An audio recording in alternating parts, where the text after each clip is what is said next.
Hi guys and welcome to the next episode of the podcast, being the Before Death podcast. Today we have our special guest, WillyOAM. I've known Willy now for quite a long time. But I think we've all known Willy for quite a long time. well, actually, Decky hasn't. But no, I meant penis, but okay. Oh, okay. I was making a joke. Sorry to make one of those jokes. Got him. To all of our viewers that don't enjoy penis humor, I apologize. But yeah, so Willy and I served in the Australian Army together for a period of time, and now he has. You didn't just serve. I was told that he was your bitch. That's was what never you my bitch. literally worded. I was below him in rank. Yeah. He was definitely below how me. he describes me to you. He's like, I ran that motherfucker But in to the moral ground. compass, I was above. Oh. I'll see how it is. Go on. Tell us more about the moral compass. I was speaking him up, and now I have no ambition to gonna shoot even him say down. anything nice about him anymore. Very good. So yeah, we served together back, and we met probably around 2015. Second half of Yeah, it would have 2015. been about that, yeah. And we've been mates since, really. And yeah, so that's who we have as our special guest today. We have Stir Decky. This is our lovely friend from America that lives in Mexico. Awesome. And then we've got obviously Michael. He's my neighbor. Yes. Nothing special about him. No. I'm not. Michael's special. Yeah, we like Michael. We've had some special times. Yeah. So Oh, yeah. that's good. So we've been binging your content Well, now for a while. So we know so much about you, and we have a lot of questions. Send him. So first up, You're a natural ginger. Yeah, pretty much. My hair's not ginger, beard full ginger. Describe growing up like that. Fine. Good. Because I didn't have a beard until You I was don't look 25. ginger. I'm not. Like, my hair's not, but my beard is. Very good. So since I've had a beard for the last 2.5 years or something, I've been a ginger. Yes. So the transition's been savage. Yes. But we brought you on this podcast. You are getting a lot of traction and we use the word notoriety. Notoriety. Notoriety. We used That it works. today during something, but you're gaining a lot of that for your, is it war corresponding? Let's call it that. In Ukraine currently. But let's go back before that. Well before that. Well before that. When did You your mum came- and dad meet? I was literally going to say. So you left your father's shaft. Yes. This is not a dirty I don't podcast. remember this bit. My memory doesn't quite go back that far. Thank God. Kind of curious. Why did you join the army? Oh, God. Look, there's always the reasons of like, I wanted to serve the country and this or that. But I wanted to shoot people. I get those ones. yeah, as well. but there's just as much people want to be like, I don't know what else to do. Like I was shit at school. Like I finished year 12, but like I got like the opposite ducks. I got like the worst level in school. Yeah, and his brother was really like cool Yeah. because his brother's like a professional. My brother's the actually dud? cool. You were the dud brother. I was the dud brother. My brother's a professional mountain bike rider. Oh my God. And Travel a on the world and mechanical shit. engineer. That's right. Oh. My brother had abs in high school and I didn't. Yeah, and I was like, he's going to go nowhere. Yeah. Which may have come true. But I joined the army and I actually like, I can't give like a solid reason to why, but I'm so glad that I did. Yes. Because look where I've ended up on the podcast. And Paul's friend. Yeah. Yes. And I'll let up to this. Yeah. Problem is because I'm not a gamer, I had no idea what Paul was doing for No, years. neither did I. When I met him, he said he played games. I thought he was unemployed. Yeah, and I'm sure everyone can like really relate to trying to explain what Paul does to your parents. No. Yeah. Yeah. Yes, That, exactly. I'm like, nah, Paul's quit that now. He's just like working at Bunnings. Yeah. Because it's just easier just to tell him that. Like, he's doing real well for himself at Bunnings. So you joined the army. You were there. You met Paul. What was it actually like having Paul as a ranking officer? I wasn't an officer. I was an officer. What was it Thank God. as a ranking wanker above you? Non-commissioned. Like, what- a ranking wanker above you. I don't know. Like, Paul was never that far. Like, it was only ever one rank above me. So it wasn't But he was like, straight out of basic. You were straight out of IET. pretty much straight out. Yeah. So it wasn't like, this massive gap. It's not like he was a major and I was a private. Yeah. He was Lance Corporal private. Paul's definitely made it sound like there was a big gap. yeah, he was No, just like, in all seriousness, there was a 6-year gap. Okay, so there was actually a bit of a gap. He was like the bottom of the privates, and I was pretty much bottom of the privates. But it's not like I'm calling him sir. no. Okay. Anyway, but like, So okay, I'll butt in very briefly. People once they get ranked, they either go down one of two paths: absolute straight to their head. Oh my God, I'm the king dick of this fucking town. Yeah. Or just someone who's chill. one of the boys. one of the boys, one of the lads. And I would believe I went down the more chill path. That's what evil is. No, you weren't. No, you definitely weren't. We were just mates, like outside. Like, within work, there's a rank. There's slide obviously work you between have us. to do. But like otherwise, we caught up and stuff, and we were just dudes. Yeah. You know what we And did? it has to be like that in the sections because it won't work if there's this like far gap between us. Like, you know. Do you remember the time we went to the Casino? No, not you. I was looking at him. Sorry, but you were looking at me when you No, said I was it. looking at him. You remember that time that we went to the Adelaide Phoenix NFL game, the women's? Yeah, the women's like lingerie football. Yes. That was awesome. That was awesome. Which is great for the economy. Cool. So, Yeah. One of the girls broke her arm because of one of our mates. Because we were after it and we had like, everyone had a letter on their stomach. Yes. So we were like spelling out the name. I Next think thing we we're like, got a little bit too far down the story. Let's go back to the start. So I saw okay. they put posters up in the military base about this like lingerie football. I'm like, let's go all out. Let's get like full red everything. Yeah. Like I'll get we body spent paint. hundreds. And so we wrote like, what did we wrote? Phoenix across our stomachs and stuff. Yeah. And we were the loudest in the crowd by far. Like everyone was just looking at us like, who are these bozos? Like this is the first game I feel ever. like Also this is a common smashed. thing whenever Yeah, you with do this things group. with Paul. We are the loudest of everyone. yeah. And so like we were chanting and everyone else in the crowd started chanting with us because we were like the cheer squad. Yeah, good. But after the game, we Oh. just hung out with them. Yeah, the we whole hung out team. with them. We were like in the. so they didn't even break the arm during the game. No. And then we were there, and one of our mates is like, "I want to arm wrestle that." She's like, "Yeah, I'm stronger than you." Blah blah. Next thing, he's arm wrestling this football player and fucking snaps her arm, man. Yeah. And we just went from like the best dudes in the crowd to the shittest guys, and we're like, "We're leaving." Yeah, we're like, we're out. That's our And night then done. we're all at the pub with like a letter on our chest, but because you all get mixed up, like, what are you guys? Willy smell? had a cape on and he's like dancing down the aisles of like Yeah, it was the pretty stadium. loose.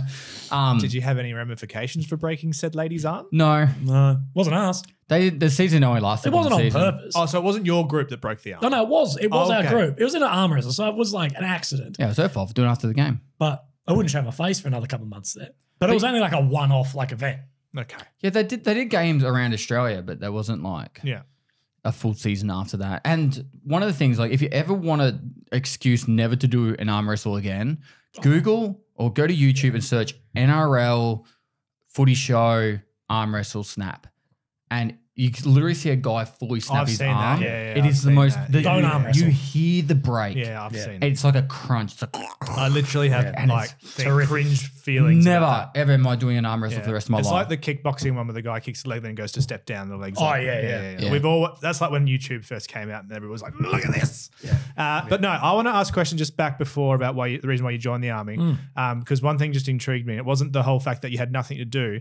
Is there for young Australian boys our age, because we're all men, I would say that most when you were joined are boys. You say the whole like fighting, or not fighting, but like serving your country. Is there a big drag for that in Australia? I know America has it, but America's deep, got aren't we? Yeah. America's got the drag of that because I don't feel like Australia has the drag. look at their ads. Look at like the Marine ads. Like serve your country, and there's a dragon and a sword and shit. We don't have that. No, But like we've we got sell go to just on an really ATV good, and really good job. Yeah, it's honestly more like just have a good pay packet, like get income and you get to go on a couple of holidays. It's not like serve your country. It's not like we're making a movie about Top Gun. No, like we're just different people. Australians wouldn't respond to that as well. We're too chill. We'd be like, that's cringe. Yeah. Like, and sometimes when you're with like the Yanks, you're like, oh, settle. Like, You hear that, Decky? We get it. We get it, but settle down. We're all in the same job. Yeah. Like your country has nukes. We don't. But that also means we're not going to get hit. Yeah. Like whatever. But Plus, there's a yeah, lot of it's- nukage to hit Australia. Like, they've got to use quite a few to take us No, all we're out. all stuffed here anyway, though. Are we? Well, especially where I live, because I'm like 2 Ks from where the submarines are built. Oh, That's shit. where it's getting hit first. Oh, no. At least I die quickly. What, you you guys reckon- you you guys are reckon going to in- get irradiated and die in like 3 months. I can live with that. Yeah. 3 months to sort out my I could do a affairs. lot Have of you things in 3 seen months. what happened to the dudes in Chernobyl? You don't want that. You're not going to be doing a whole lot for those Yeah. 3 months. Yeah. It's not going to be like we're going away overseas. We're going on Kentucky. We're not doing that. Well, we all have a beachfront, mate. Don't you worry. Well, no, that's a lovely thought. Thank So you yeah, for there that. are people that join for like serving their country, but a large amount of it is adventure, pushing their limits. They want to like some people like all war-y, like I want to like go to war. Yeah. And then there's like I served for 2 reasons. One was I wanted to see my limits. Kind of goes with everything else I do in life. Yes. And also I like helping people. Yeah. So, which will be a common theme you'll see with me is like I like going out of my way to try and help people. So I didn't go to kill people and fuck people up. I went to actually like maybe I'll be able to do some good in the world. Yeah, because you got the army gets put towards a lot of natural disaster things, is it not? It's not the primary focus in Australia. In other countries, yes, but they've actually started using it more and more. Yeah. Well, wasn't it the reserves that they were using more than the actual army? It's just too expensive to do the reserves. Okay. Because you have to pay the reserves, while they're there. Yeah. But then you also have to pay, to replace them employer. at their job. Yeah. So it is, because that's the argument was brought up. When, there's this natural disaster, why not send the reserves? Because it's cheaper to send full-time guys. Yeah. You're paying the full-time guys anyway. Yeah. It's not like you're going to get overtime if you're a full-timer. Yeah. But if you're a reserve and you're a plumber, Yeah. they've got to pay for your fill somewhere and your salary. And reserves, because they're civilians, have a bunch more rights again. Because you're not like a full-time guy. So really, the army- reserve sounds really nice. Yeah, the Reserve work is great. But apparently, the reserves are breaking the Australian economy. So Tax-free pay, baby. The other good thing about so the other big negative about sending the full timers is the primary focus of an infantry soldier is to go and fight in a combat situation. So the more time you spend them doing natural disaster relief, it's less time they're training for that war or a war or the war, whichever one you want to use, and they're not focusing on being a combat efficient soldier. So if they spend 6 months of the year helping with flood relief and fight natural disasters like fires they and lose that, instincts. Like, I don't know what's It's just not their job. They It's not hate their it too, jobs. and they're like, I'm leaving. This sucks. Yeah. It's Like, not I'm not what they're I'm not paid a for. firefighter. Yeah. Like, leave me alone. Yeah. Okay. I see. But no, I've got more questions to ask unless you want to direct us in a certain way. no, keep going. Well, you're in the army. You're working with Paul. Eventually, you're not in the army anymore. What's the reason you stopped working in the army? Well, it wasn't really my decision. So I got diagnosed with a brain tumor, and then I was eventually through chemo, whatever, then medically separated from defence. How So old I were couldn't you when work. you got diagnosed? It was on my 22nd birthday. Shit. So, well, that was like the actual diagnosis came to the day. I had scans and MRIs and stuff leading up to that, but I didn't know exactly what it was until that day. Is it like a tumor that's inoperable? Inoperable, incurable, can't really do anything about it. Yeah. Like So- you can operate on anything. Like technically you can operate on whatever. All right, mate, let's go get the scissors and Yeah, the yeah, knife. literally. But I like, honestly felt like you just said a line from Meet the Fockers. I've got nipples, Greg. Can you milk me? Like, but like at the end of the day, like, what is classified as inoperable is, are we doing more damage than good? Yeah. So that's where like the version lies. And that's where mine is sitting currently. Eventually it will outweigh and it'll be like, well, stuff it, we'll give it a go. well, you were told this news. I don't know how you probably would have felt of it in the moment, but now you look back at it as, how old are you? Like 40 million now. How old are you now? Yeah, 40 million. Yeah, No, nice. it's 26. You're only 26? Yeah, I just It's the look beard. really old. I get told I look 40, so I'm understanding this. Yeah. I feel this a lot. I'm only 32, but literally all through Indonesia, everyone's like, you're 40. I'm like, shut up. Anyway, looking back on it, 4 years ago, how do you think you took it, hearing that news of literally like, eventually you're going to die from this? Oh, shockingly. Yeah. Like initially terribly. Yeah. But I look back and say it's the best thing, other than the dying thing, it's the best thing that ever happened to me, because I had to grow up like a lot very quickly. Yeah. Because I was like, this is like, you've actually been faced with your own like mortality Yeah. very early. And it's like, my God, I'm actually going to die. Yeah.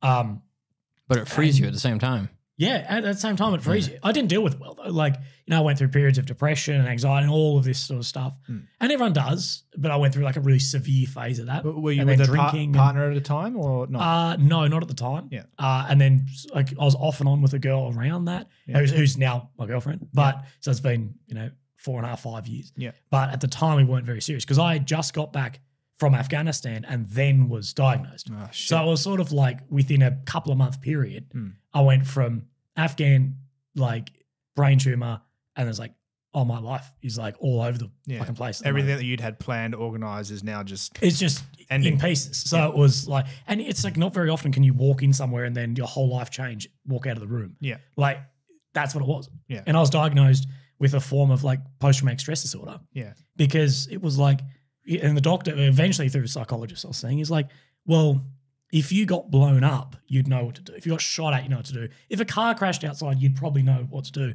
He's like, never in your mind have you ever thought this could happen to you. And you've never even planned what you would do. Like it's so far out of the realm of possibility that was very traumatic for you to come into a sterile doctor's office. Yeah. Be told, oh, there's this thing in your brain we can't do shit about. Yeah. We're not even going to attempt to do anything about. And then, oh, we'll see you in a week for a checkup. He's like, that is as traumatic to you as anything else could be. Yeah. And I'm like, oh, that makes a lot of sense. And the fact that I'm only going from stories or information that I've heard is they haven't really given you a timeline. They've said No. you're at an age where we just can't tell. You could Well, be. it's so rare, like my specific type and the amount of people and the amount of age groups. Like typically my type is very young or very old. So I'm actually considered young in this, like at 26, but most Which is are very infants young. or elderly. Oh, wow. And they're like, you're on the younger scale, but 26. And they're like, realistically, to get an average, you just take a lot of numbers, take the average of those numbers.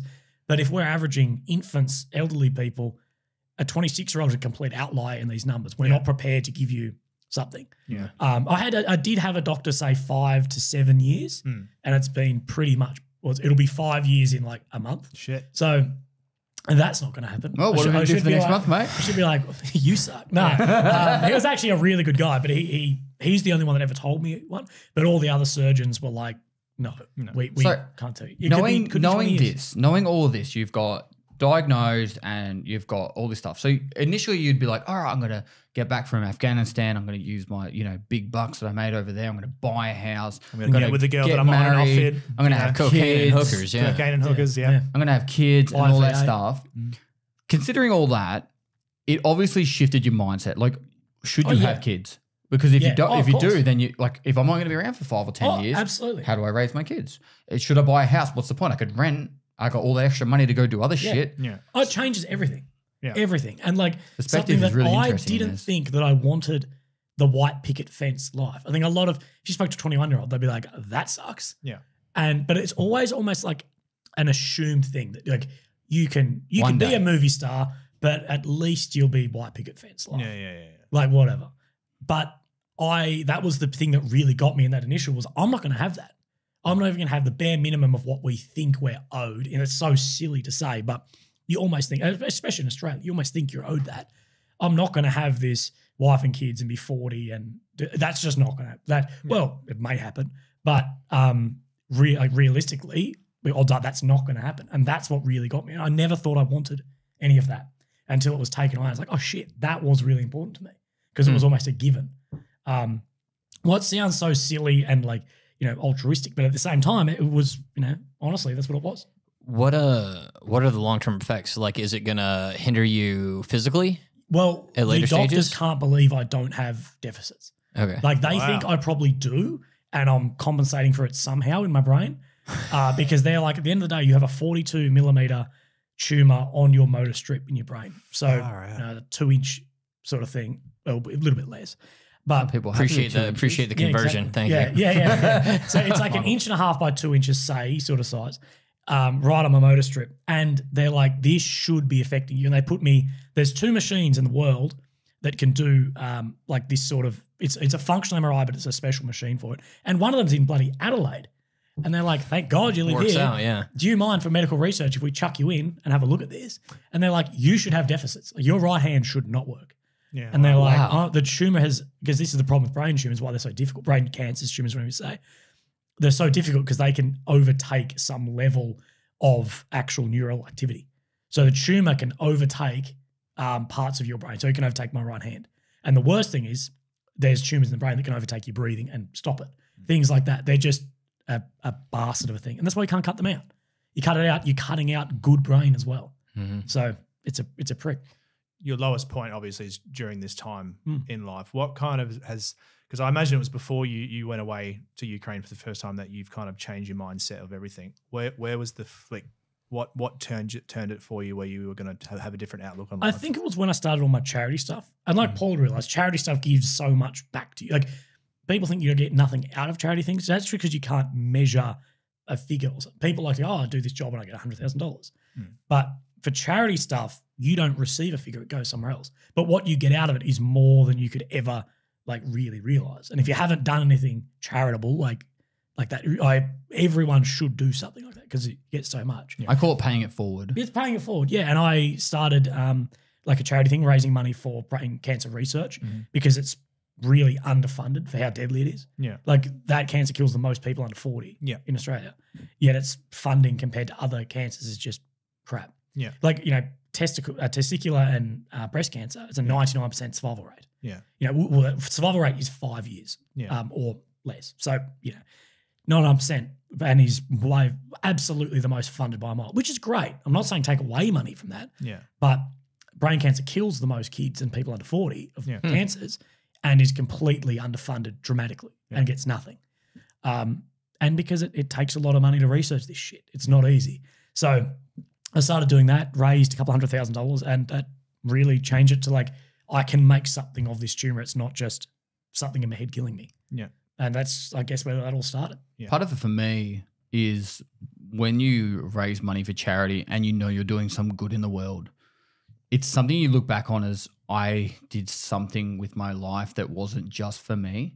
Yeah. I think that's for me. Like, I think when I'm like 60, 70, 80 years old or wherever age I'm at, and I'm going to looking back at my life going, fuck, this has been my life.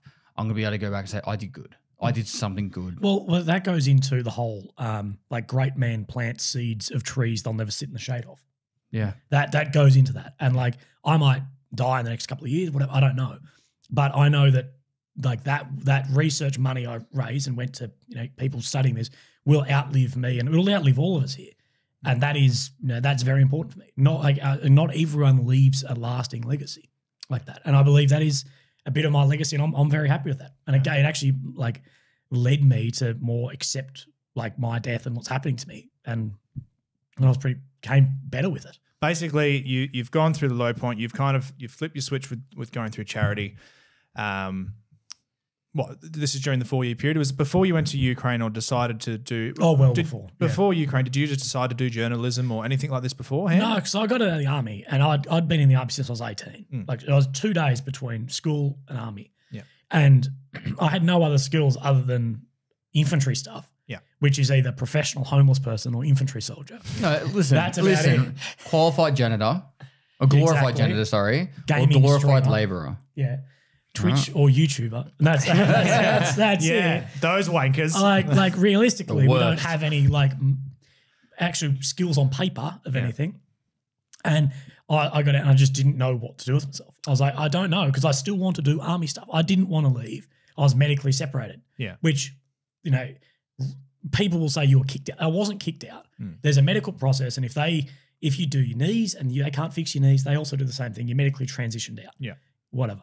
And that happens. And then they can't fix me. So was there any sort of support afterwards to go through this from the army? There's plenty. There's okay. So there was everything. plenty of support for you to go through. Are there psychologists? There's all this. Oh yeah, Okay, yeah. cool. I still have access to all my stuff. Yes. And the Australian Army the Australian Army of really the UK and the US is one of the worst ones towards brain stuff. It's still very good. Like, they will pay for everything that I need, but they won't accept any of it as like they're doing.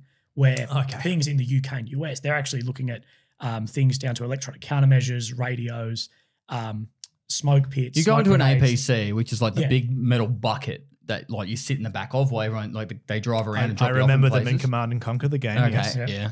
You go into that and there's like these big like warnings right next to the radio saying do not use unless completely hatched down, all this shit. Yeah. Like, we're sending out like these big like it's not the greatest So for you're saying Australia has the worst for that? Australia, it definitely does have the worst. Like, we'd be still top 5 countries in the world for cover. Like, there's countries with no cover. Like, you get hurt, that sucks. Goodbye. Yeah. Like, that happens. Yeah. Realistically, if you're a Russian troop right now and you get cancer, what do you think is going to happen to you? like realistically. Yeah.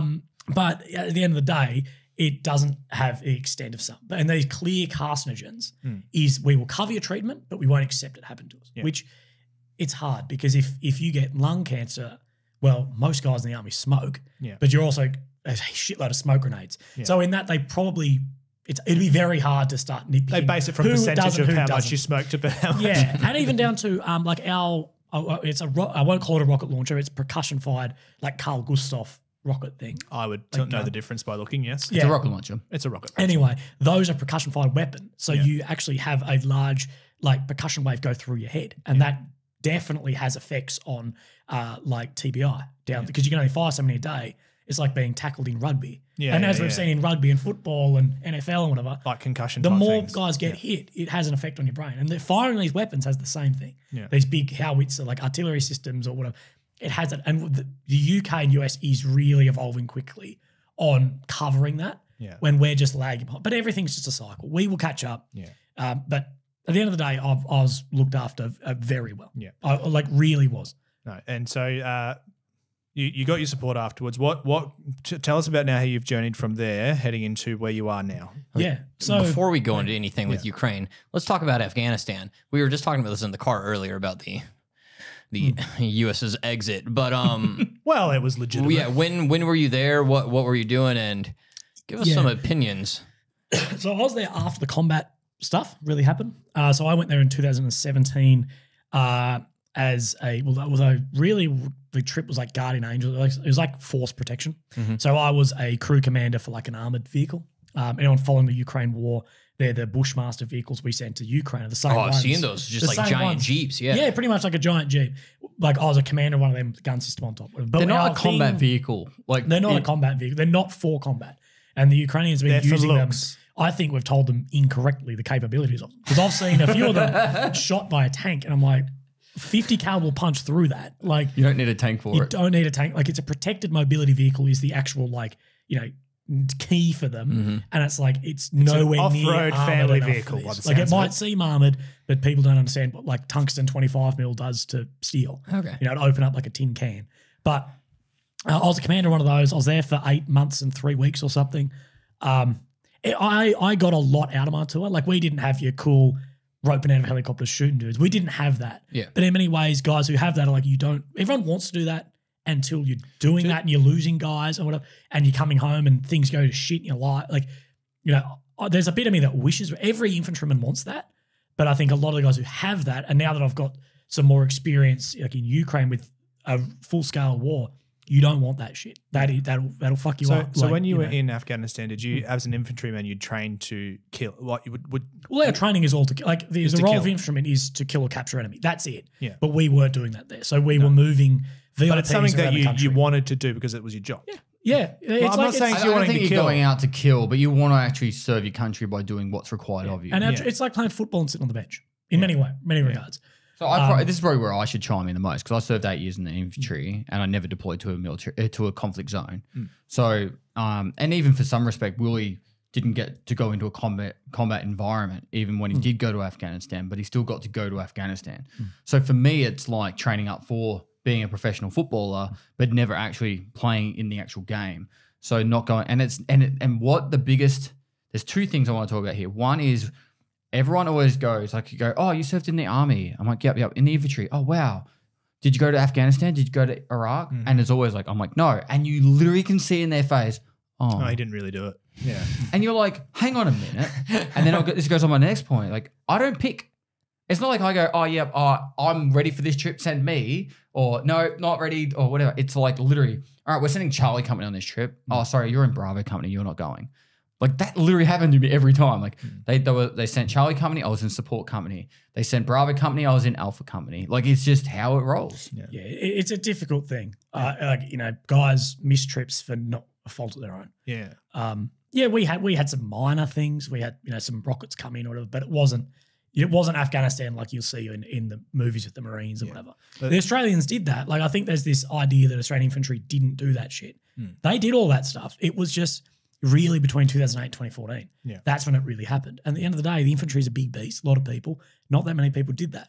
Yeah. And, the further we get from that war, more and more people will claim that they did that. Yeah. Speak to any veteran of a war 30, 40, 50 years ago and everyone was an infantry frontline SAS trooper. And you're like, hang on, not all of you fucking were. Someone, well, to quote everyone's least favorite man, but to quote Andrew Tate, someone has to flip the burgers. Like, and at the end of the day, that is still as important as anything. And infantry, from my experience in Ukraine, infantry, I love the infantry. Infantry is God's core, but logistics is everything. Yeah. And there'll be grunts like rolling in their grave. You're saying that, but look at Russia. If infantry number of troops mattered, Russia would have had Ukraine in 24 hours. Yeah. Russia's numbers are 10 times realistically of guys they can actually deploy. Yeah. Guys on the ground, it's not 10 times, but the amount they could.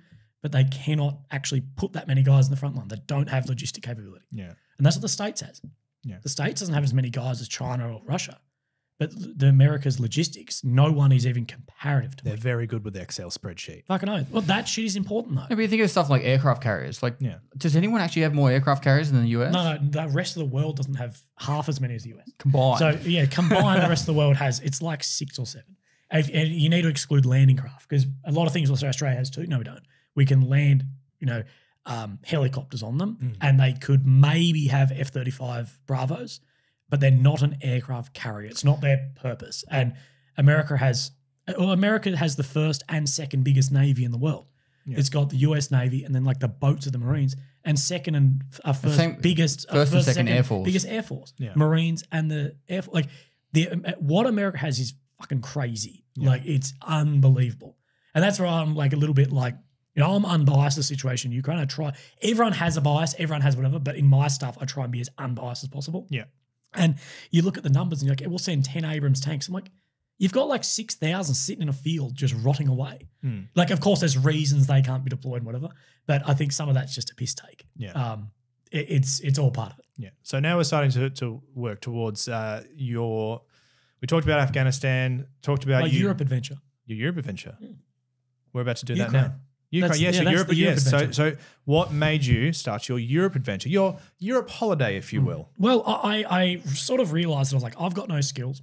Yes, we know that. Realistic skills. No, but I make some YouTube videos. I like filming stuff. Yeah.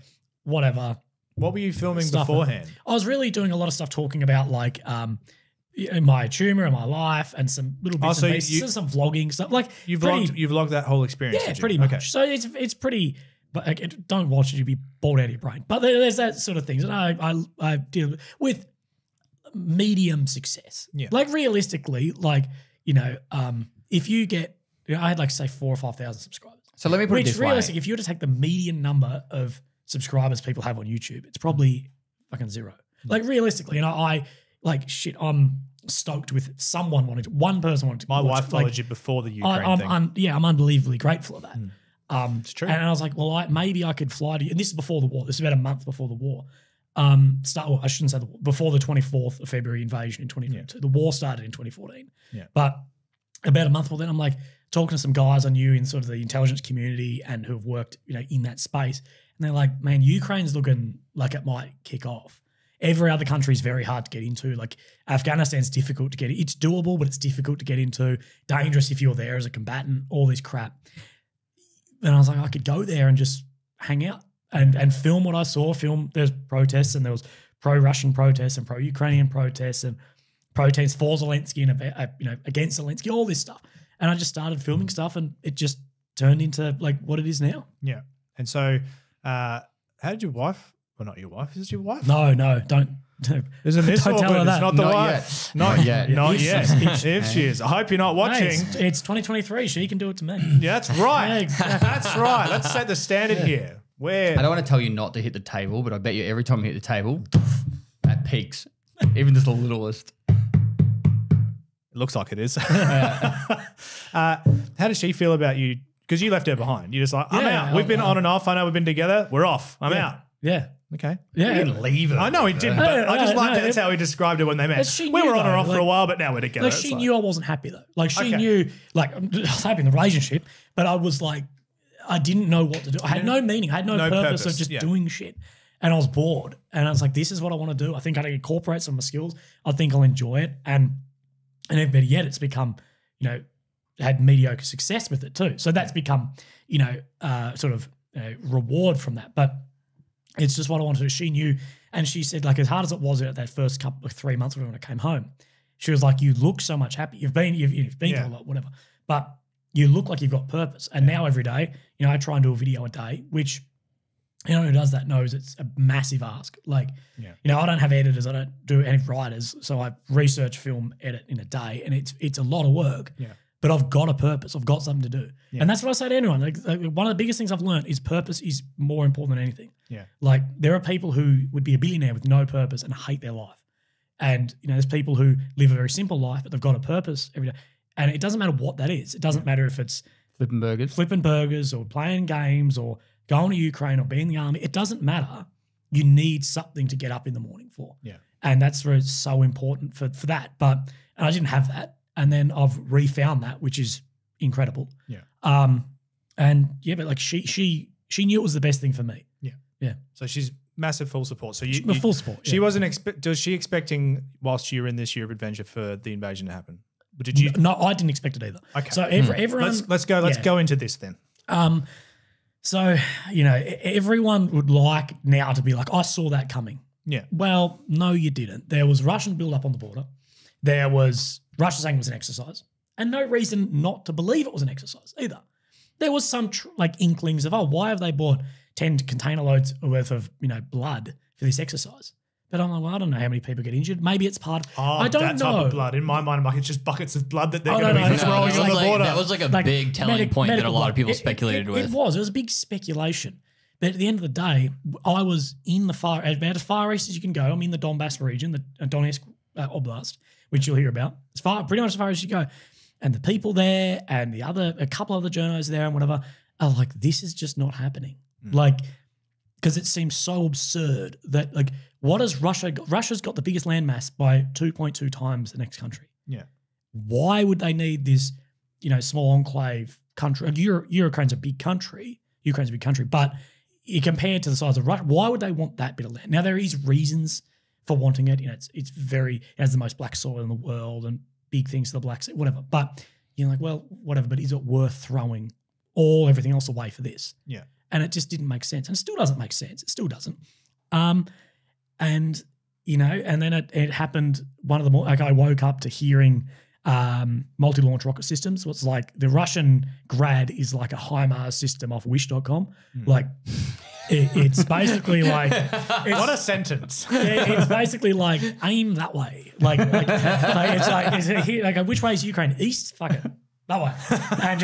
But the thing is, it is for the desired effect, very dangerous and very scary, because the more accurate a weapon system, the less scary it is. Because if you're not in, next to a military installation, you're not going to die. If there's an American cruise missile, you're going to be like, yeah, well, I'm not next to this. It's not going to hit me. Yeah. Where these is like, this could just hit fucking anywhere. Jesus. Now, I will say Russia does have some very accurate weapon systems that people don't like to talk about, but they do. Like Kalibr missiles, average, some of them hit 50 meters off target, but it's gone 2,000 kilometers. That is still fairly accurate. It's nowhere near like a Tomahawk that'll hit within 5 inches. It'll come in through your window. But at the end of the day, it's still a very dangerous weapon system for that. But I heard Grads in the morning. It just sounds like thunder, like rolling thunder. And I'm like, the front line is from 2014, the front line. And it's, that might be 30 Ks away, but that sounds a fucking lot closer. Look out the window and you can just see almost like just like red bursts on the ground, maybe 5 Ks away. And I'm like, oh shit, that's very close. And what was being hit? I don't even know. Probably trench systems somewhere. Because you've got to remember, 2014, when the annexation of Crimea, Russia moved into the DPR, LPR regions. And now, they annex those regions by illegal votes, but whatever, democratic votes. Anyway, and probably trench systems in there. They built up that area massively because there was always the threat of Russia pushing further into Ukraine. And then I sort of look on the news and, there was never a declaration of war. There has never been a declaration of war. Still there was just the launch of the special operation. Yeah, there's special operation. Well, the thing is, it's a very clever thing. Well, it's not that. And it's not that clever. It is a good move by Russia to say special operation, not a declaration of war. Because if you declare war, you need to conquer that country. Yeah. You've declared war. You need to, take over that country.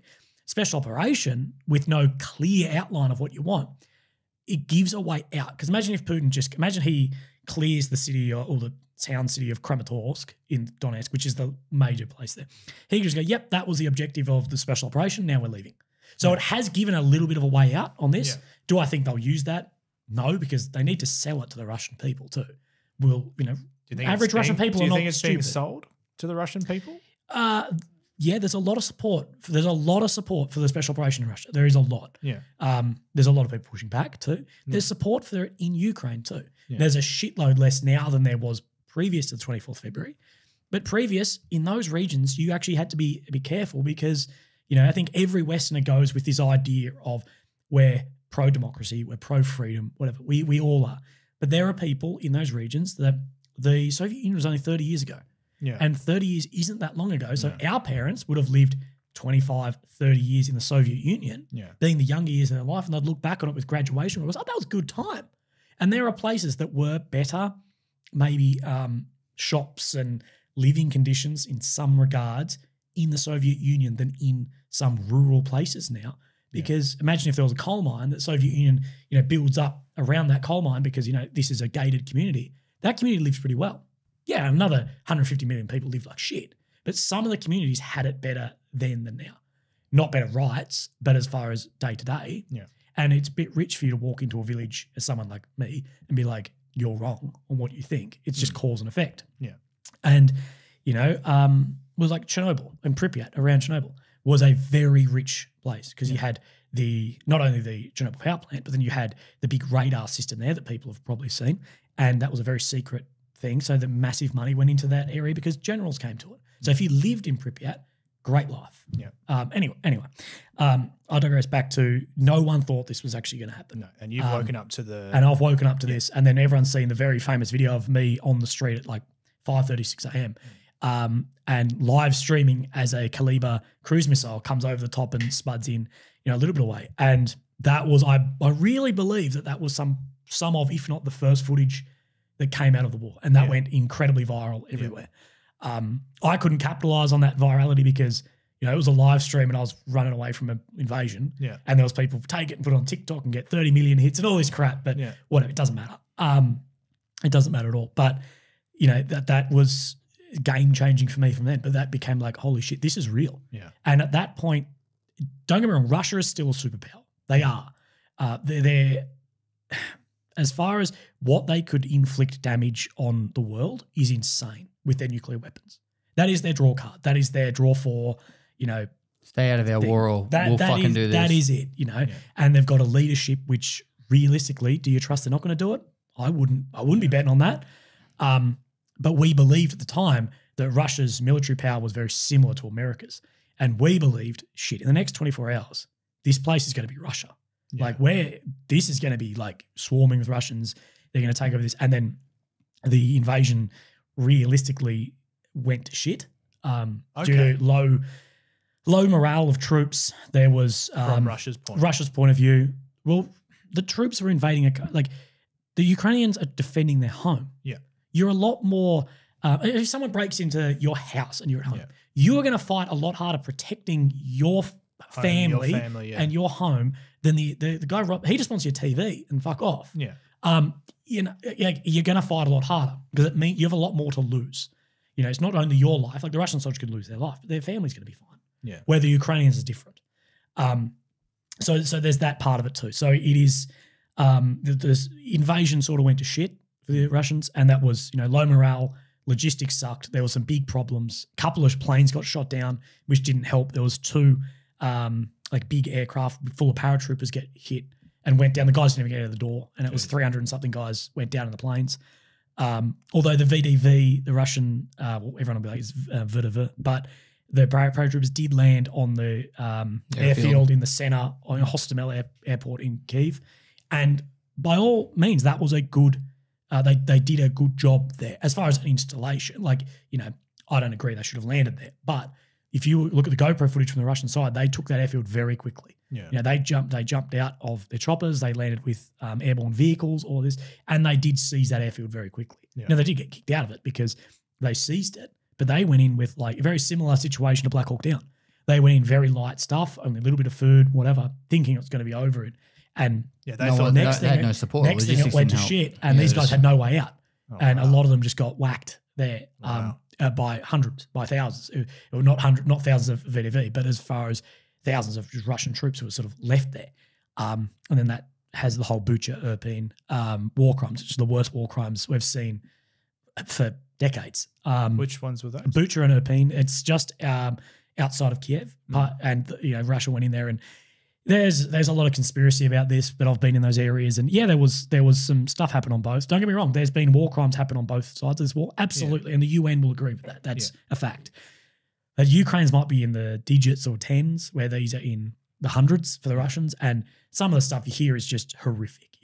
There was someone tied up in this basement and they were raped for 5 days straight, and just shit like that, like just things you think are unbelievable. And the reason conspiracies come around, well, that didn't happen, was because it's unbelievable to think that happens, if that makes sense. I think it's almost ignorant not to think that it happens, because I was talking to these guys about it, I think it was today or yesterday, where I was saying once a war happens, like there's the rules of engagement and the rules of war, but history is told by the victors. Yeah.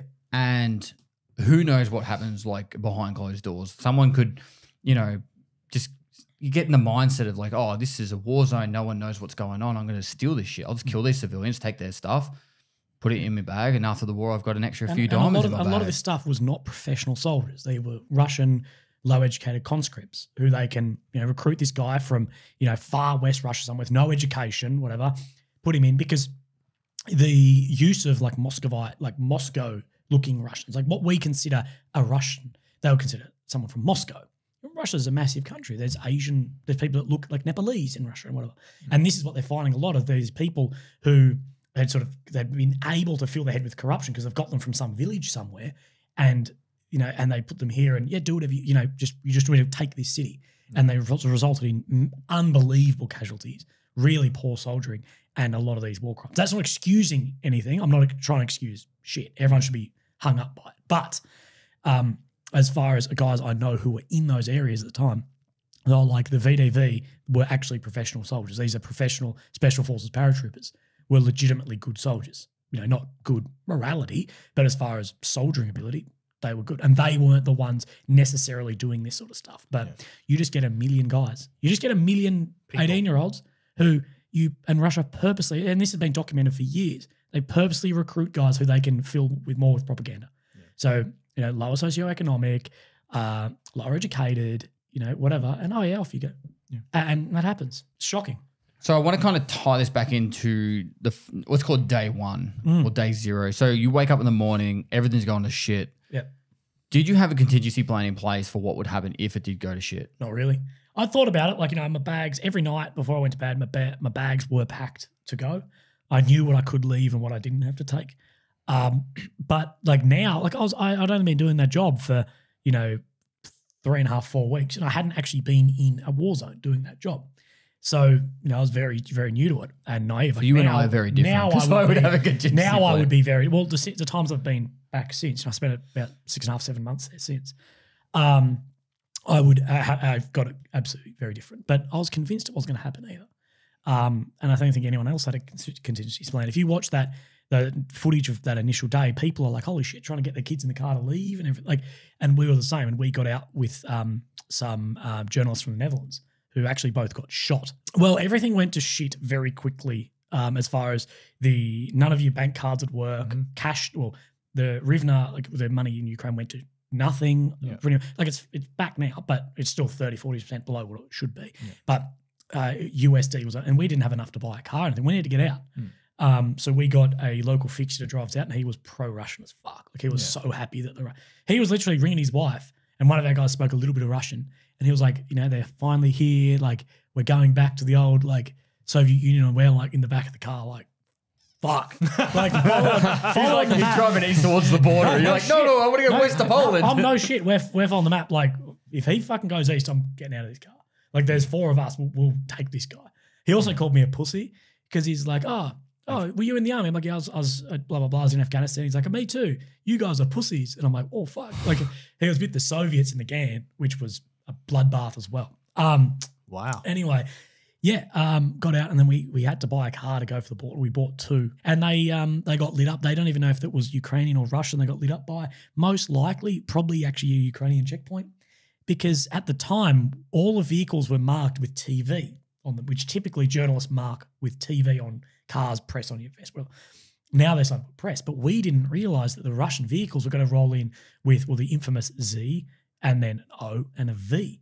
And what we believe was that the Ukrainian checkpoint most likely saw the V on the car and thought, fuck, that's Russians coming. Huh. Why are they coming this way? And lit them up. Now, no one can confirm that, but and the most likely it was probably that. Complete accident. Like shit happens in those initial days. Everything went to shit. Everyone believed, including the Ukrainians, that this was a superpower invading the equivalent of if mainland Australia just wanted to take Tasmania. Like that's realistically, we thought the Which we overmatch. have considered it. We should do it. Yeah, just keep your eye out, Tasmania. Yeah. Getting too Get a few rowdy. rafts together. But we thought that was going to be the overmatch. Yeah. Really, we didn't think that there was actually a chance. And no, people, oh no, fuck off. No one did, including intelligence, including the media. No one fucking did. Yeah. Hindsight is the foresight of assholes. Yeah. So yeah, they got shot. They're all right. One of the guys is still, he'll have life issues because you get rounds going through you. Bullets don't. It's not a movie. They don't go through and they take out everything in their path. Yeah, you said like one guy got hit like 5 times. The other guy got hit in his armor. Getting the armor. The other guy 5 times by an AK. Yeah. 50 Cent got shot 7 times. Yeah. That's 9. different. He's an artist. Yeah, exactly. He feels. He made a things. movie, so he it's made all a right. movie, Yeah. and So- it's in his tongue as well. And their whole story. They've actually got a book out, but it's only in Dutch. I was going to say if it was only in Russian. It was Yeah, like, no, they've got a book out, and I know the guys personally. But if it ever comes in English, I'll promote the shit out of it. Because I actually asked them, is it coming in English? Like soon. I'm like, God damn. But their story is incredible about because then they're picked up by like Russian medics, and they're like these 2 Western dudes. Like, the fuck are you doing out here? Like, what the fuck? And it all went to shit very quickly. Yeah. But it was those first days were just wild. There's 18 to 60 ban on men leaving Ukraine. Yeah. And 18 to 60-year-olds, even 60-year-olds. a band from leaving the country. Yeah, Banned because country. they're conscripted. They're Yeah, fight. potentially And mobilised. females as well? Or? No, there was rumor that it was going to be females as well. It is a ban on females with some skills. So if you're a female who's a nurse or a paramedic or a policewoman, whatever, you can't leave. Yeah. But if you're just an average woman or kid, you can leave the country. And there's been a lot of men abandoned too and get across the border. There was people they're charging 30, 40 grand, or get you across the border, things like that. Poland border was difficult. The countries in Moldova, Romania, you're more likely to be able to throw money at the issue and it go away. And there has been men leave, and they know who left. They're probably in a lot of fucking trouble. Yeah, they're probably not coming back. Yeah, but that's just what it is. And then we'd probably do the same. Yeah. Like, oh, I'm against that. Oh, I'm against that whole idea of just because you're a man, you're staying. Yeah. Because what? But that's just what it is. Yeah. Don't expect another country to have the same thinking process as your country has. So on the way to the border, you're heading out. You were like, Shit for box out 72 hours you were driving straight. Yeah, we drove straight for about that because of it wasn't that far. It might have been. Should I figure it 700K out? or Let's say it would have been a bit more. Let's say 1,500 k's All right. from east to west Ukraine. So it's Melbourne. and Like, yeah. But at the end of the day, there was Russian elements get way in. Yeah. And on the way out, we actually went past a convoy of vehicles with Z's on the side. We went past Russian convoys. But the thing was, the biggest mistake the Russians did, and they fucked over all their own guys, was, and I actually believe, people are going to probably cut this, I believe some of the Russian PWs, because they captured some of these like tank commanders and stuff. And like, what the fuck are you doing? Anything like, we didn't know we were going to Ukraine. We thought we were on an exercise, and we went from like to live ammunition. Cool, blah blah blah. Only the commanders had the maps and knew the fuck we were going. I'm driving the tank, and what they were saying was, and if you're an 18-year-old in a POW in jail, realistically, are you going to be able to lie? Probably not. Yeah. Like, this is not some SAS guy getting interrogated. This is some 18-year-old scared fucking shitless, not wanting to get the death penalty. He's probably Aussie telling the truth, who drove a tank. And him being like, man, we went, this way, I head east, drive, blah, blah, blah. Next thing, we're copping 25 mil in the front of the tank. And we thought it was, blue on blue fire. We thought someone was shooting, but it wasn't. We'd invaded a country. Fuck. We'd crossed the border. We didn't know what the fuck was going on. Yeah. And the biggest issue is then the Russians, and this has just put their men to the slaughter, told them that they had air superiority. Now, anyone who has any idea about tank warfare, tanks, it's not World War II. Tanks are useless without air superiority. A tank by itself, you're going to get hit by a $5,000 RPG and get taken out. Yeah. Without air superiority, you're fucked. And they allegedly told all the tanks, yeah, you've got air superiority, because this is the first thing. They thought Russia will have air superiority instantly. Russia's got the second biggest air force in the world, or maybe third to China, and all these S-400 rocket systems, all this shit, they're going to get it instantly. And they still don't have it. They still have, if you were to go, who has more air superiority? Absolutely, Russia does. But does Ukraine still fly fighter jets? Yeah, I've got videos of them everywhere flying around. Do they fly helicopters? Yeah, of course they do. And they're shooting down Russian stuff all the time too. So Russia have more, but not not all of it. And we thought that was going to happen. They told these tankies, yep, you've got it. And if tanks have air superiority, they can just fucking roll in. And they didn't have it. Next thing, they're getting hit by top-down javelin attacks, top-down NLAWs, things like that. And Russian tanks are good tanks, but they were built in the wrong era. This is the thing, people, T-72s, T-80s, T-90s are shit tanks. No, they're not. They're a really good tank, but they were designed before the era of top attack weapons, where a javelin NLAW flies above you and hits down. And the whole reason a T-70, you look at a T-72 compared to an Abrams or a Leopard or whatever, they're a lot smaller tank. They're a lot lower profile, which in typical tank warfare or typical warfare shooting at things, you want the lowest profile you can get. That's why you take a knee if you're standing up, or you get on your belly. People play Call of Duty know this. Like that, and those tanks are designed for that because they're designed for things coming in the front, not top down. So the armor on top is fucking not there. And the autoloader, of why I said the top pop off the tanks, is very protected from front attack. Very protected. It's going to go through probably a meter of armor and all this other shit. But top down, it's not protected from shit. So that's why I've seen them. They're not a bad tank. They're just poorly, well, they were designed in the wrong era. They're just Soviet era stuff. With, T-90 does have some reasonable upgrades. But those tanks just got slaughtered, man. I mean, they also, I remember reading stuff about not enough fuel or fuel even being sold by commanders. 40-mile convoy got stuck. Yeah, so they'd just get out there and then they'd have nowhere to go. This was where we had an opportunity, I believe, in the West to actually do more damage, was that 40-mile convoy. What we should have done is, right, we're going to send some A-10s over and fucking get that whole thing. Because you've got 40 miles of a tank. Let's say a tank is 6.5 meters long, 7 meters long. I don't know. It could be 10. Think of how many fucking tanks and shit is in that convoy. It just got stuck. Things were bogged, vehicles breaking down, out of fuel, probably commander selling fuel. The propellers on some Navy boats, I think they're like copper or brass. There's things of Navy commanders selling their propellers and getting like mild steel ones to make money off it. That's the level of corruption. We have every country has corruption, and it's shocking. But the level of corruption in Russia is things at that level. Yeah. Or if you want to see Soviet Union corruption, there's a thing on Netflix that might not be on there anymore, but it was called Operation Odessa, where the Soviets tried to sell a submarine to drug dealers, like a Soviet sub. That's a good exchange. It was right as the Soviet Union fell. Operation Odessa. Odessa is actually Ukraine, but you can't put this on Ukraine as a nation. They were like a week old, and they're all Soviet commanders, Russian commanders. And the corruption is fucking wild, man. And in the thing, I'll spoil a bit for you, but they asked, well, how much is it? Well, it's this amount, but do you want it with missiles or without? And you're like, what? Well, what do you want your cocaine like? And the oligarchs still own this and that. It's wild. And if the Russians didn't have that level of corruption, they would have one of the strongest militaries in the world. But we know that their tanks keep breaking down because parts are stolen and things are just pillaged off them.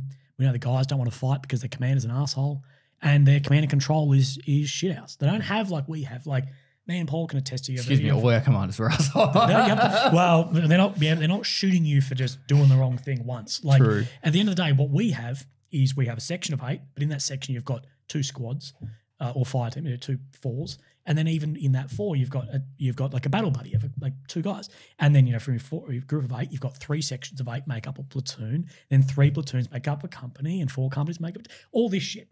The Russians don't have that. They've got like 1 officer and 100 troops, and it's like fucking bearing, that way, fucking that blow way, the whistle. That style of warfare. Wow. That style of warfare, it's died fucking out brutal. Yeah. The Korean War. The difference is it works if you're willing to throw bodies at it. Yeah. Russia has never pulled back from a war where they haven't lost 500,000 men. Wow. And if you believe the Ukrainian statistic, which I don't believe any statistics I hear from a state government or from a state media outlet. So, Russia say they've lost 18,000 guys, which is bullshit. Ukraine say they've lost 130,000 Russians, also probably bullshit. It's probably somewhere in the middle, but no one fucking knows. Who's counting this? And at the end of the day, they've lost, let's say 100,000. We're a long way off where they've been in multiple times before this. And it's fucking savage, man. No, I want to get into this point. Okay, get into the point. You're always about the point. You were driving and you ran into a checkpoint.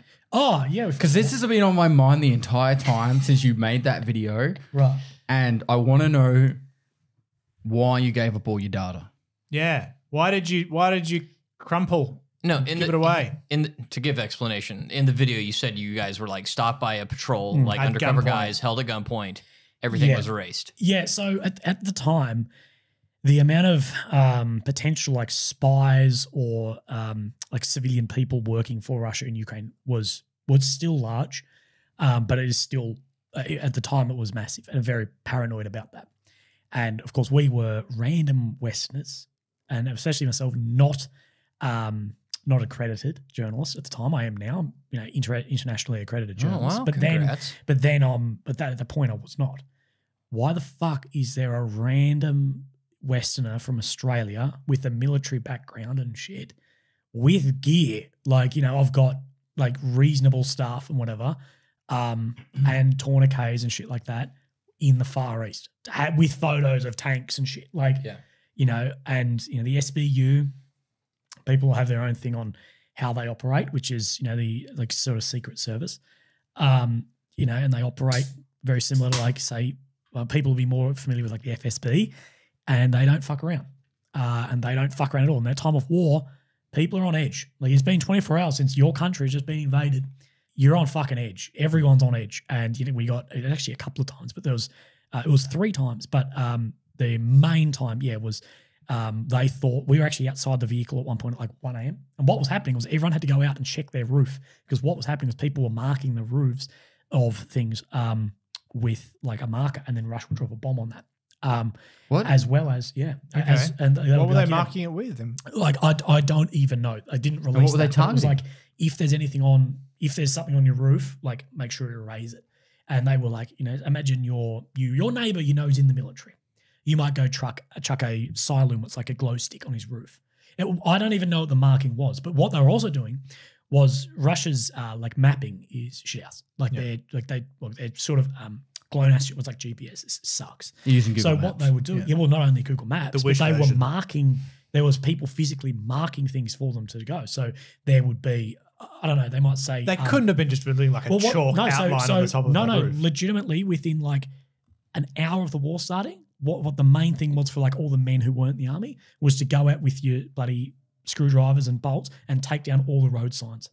Or black them out with spray paint, because the Russians are driving their tank going, look at the fucking top. Kiev's that way. Yep, fucking go that way. And that was how it was fucking happening. Wow. No shit. Clever. And there was people That's smart, though. That's very working smart. for them, marking trees or, telling them we'll where bend to a sign go. on 90 degrees and that's turn left or whatever it is.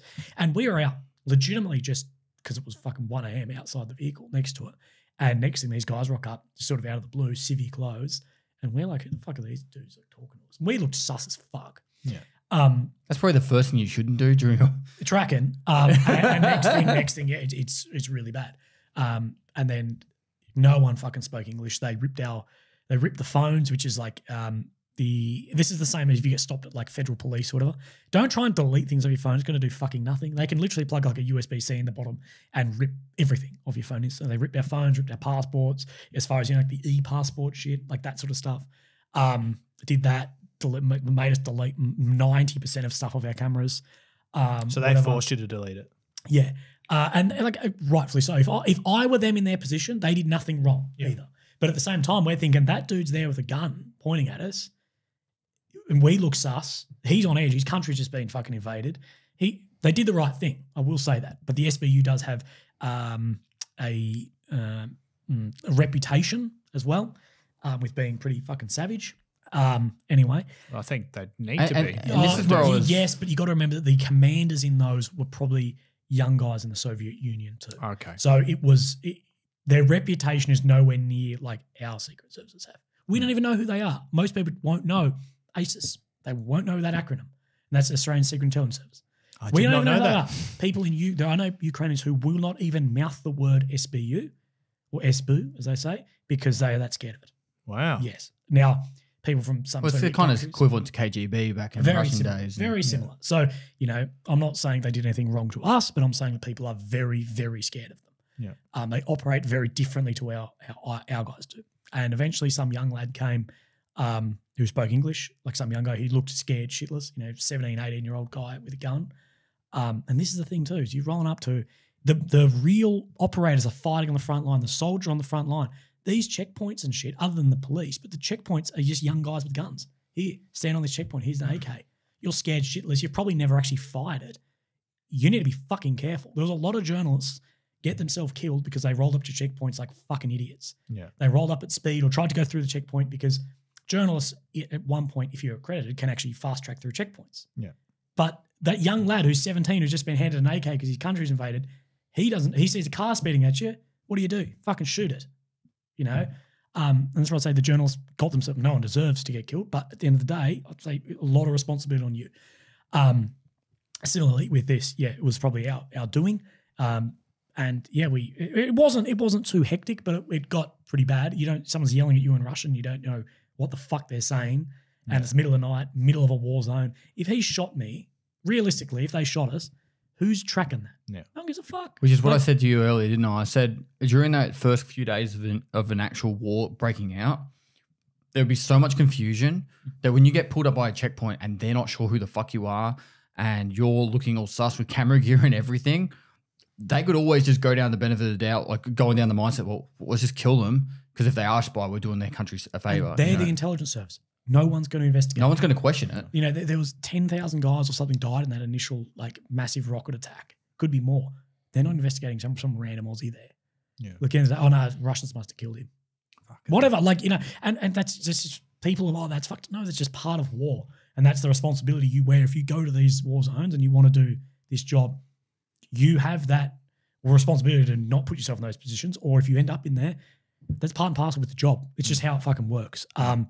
And yeah, so yeah, a lot of footage and stuff got deleted, but whatever.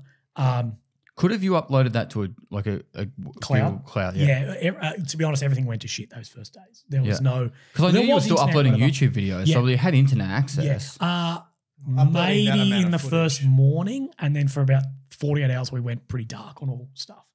What was your missus feeling? Oh, apparently she was getting like inundated by people being like, hey, that what would the fuck's actually going on with stress that? out my Like, life. Yeah, she got like 1 million messages of people being like, what the fuck's going on? Like, it was wild. But yeah, it was just one of those things, you know, it was just a miscommunication. And literally once it was like, you know, once we spoke to this guy and I'm like, hey, look, this is my Instagram. This is what I do. I've been here, I've been drinking here and doing this and fucking around, and I'm on the way out. They're like, oh no, they weren't speaking English, called like, oh no, like, you're good lad, like thumbs up and on your way, and like, you know, stay careful, like be careful, and you're like, fuck, like the attitude just like shifted like instantly. Yeah. But you said like a 18-year-old kid came over and helped translate? Yeah, That's very young huge. lad. Yeah, very, very few people, man, speak English there. Like people our age speak a bit, but it's like 13 or 14% of the country speak English. It's not much. And that 13 or 14% is mostly young people and more women than men. Like women have far better language skills than men. Because they studied at school, unlike us. Yeah, exactly. We were throwing erasers at our teachers. So it was few and far between sometimes to get someone who speaks reasonable English. Yeah. And you know, a lot of people know some English words, like I know some Russian words, but to have a conversation or explain what you're doing, very difficult. But that situation cleared up within 20 minutes. Yeah. 30 minutes, whatever, and it was fine. Yeah. And then we literally... That would have been extremely scary though. Yeah. Well, no, and then they cleared us at like whatever, and then like 2 minutes down the road we got pulled up at the SBU again. And then they apparently must have gotten the radio, and then they're like, oh no, we just got them. Fuck off again. Like it must have just been like they're offsiders. Just trying to leave. And every checkpoint, it was just like, who the fuck are you? Yeah. Because like Ukraine at the end of the day, like Far East Ukraine right on the border is not somewhere where people go as tourists. And I looked like a tourist, you know. They don't know what side I'm on. But what now? Because there are Australian guys, and this is, I'm glad it's coming out in a month because I'll have something before this. There are Australian guys fighting for Russian PMC Wagner Group. There are Australians fighting for the Russians. Wow. Very few. There is a asked- lot of Australians fighting for the Ukrainians, and there's been a few Australians killed now. I'm tracking maybe 3 or 4, but there are Australians fighting for the Russian Wagner, which are fucking savage. Like the Wagner Group PMC is crazy. Yeah. And do you think they've gone more politically or money or what? Definitely not money. Like what you'd earn there would Even be, the guys that go to Ukraine to fight for Ukraine don't get paid. they're meant to, but most of them don't get paid. Yeah. But even So then, it was like most- $400 a fortnight. Like you would never go there for the money. No. Why are most people who are not part of Ukraine going to fight then, or Russia? I've got my own idea. I don't know why for Russia. Well, People might have like family heritage as well, but that's probably a lesser amount. I would say, and I'd probably get myself in trouble because I speak to a lot of these foreign guys, and most of my stuff is podcasting, like interviewing these guys, is they sort of missed out on whatever in the army and want to go and get some like We'll probably get combat flack for saying points it. there. There's a lot of guys who just like didn't, like say myself and Paul. Mate, we didn't get like that combat trip we trained for.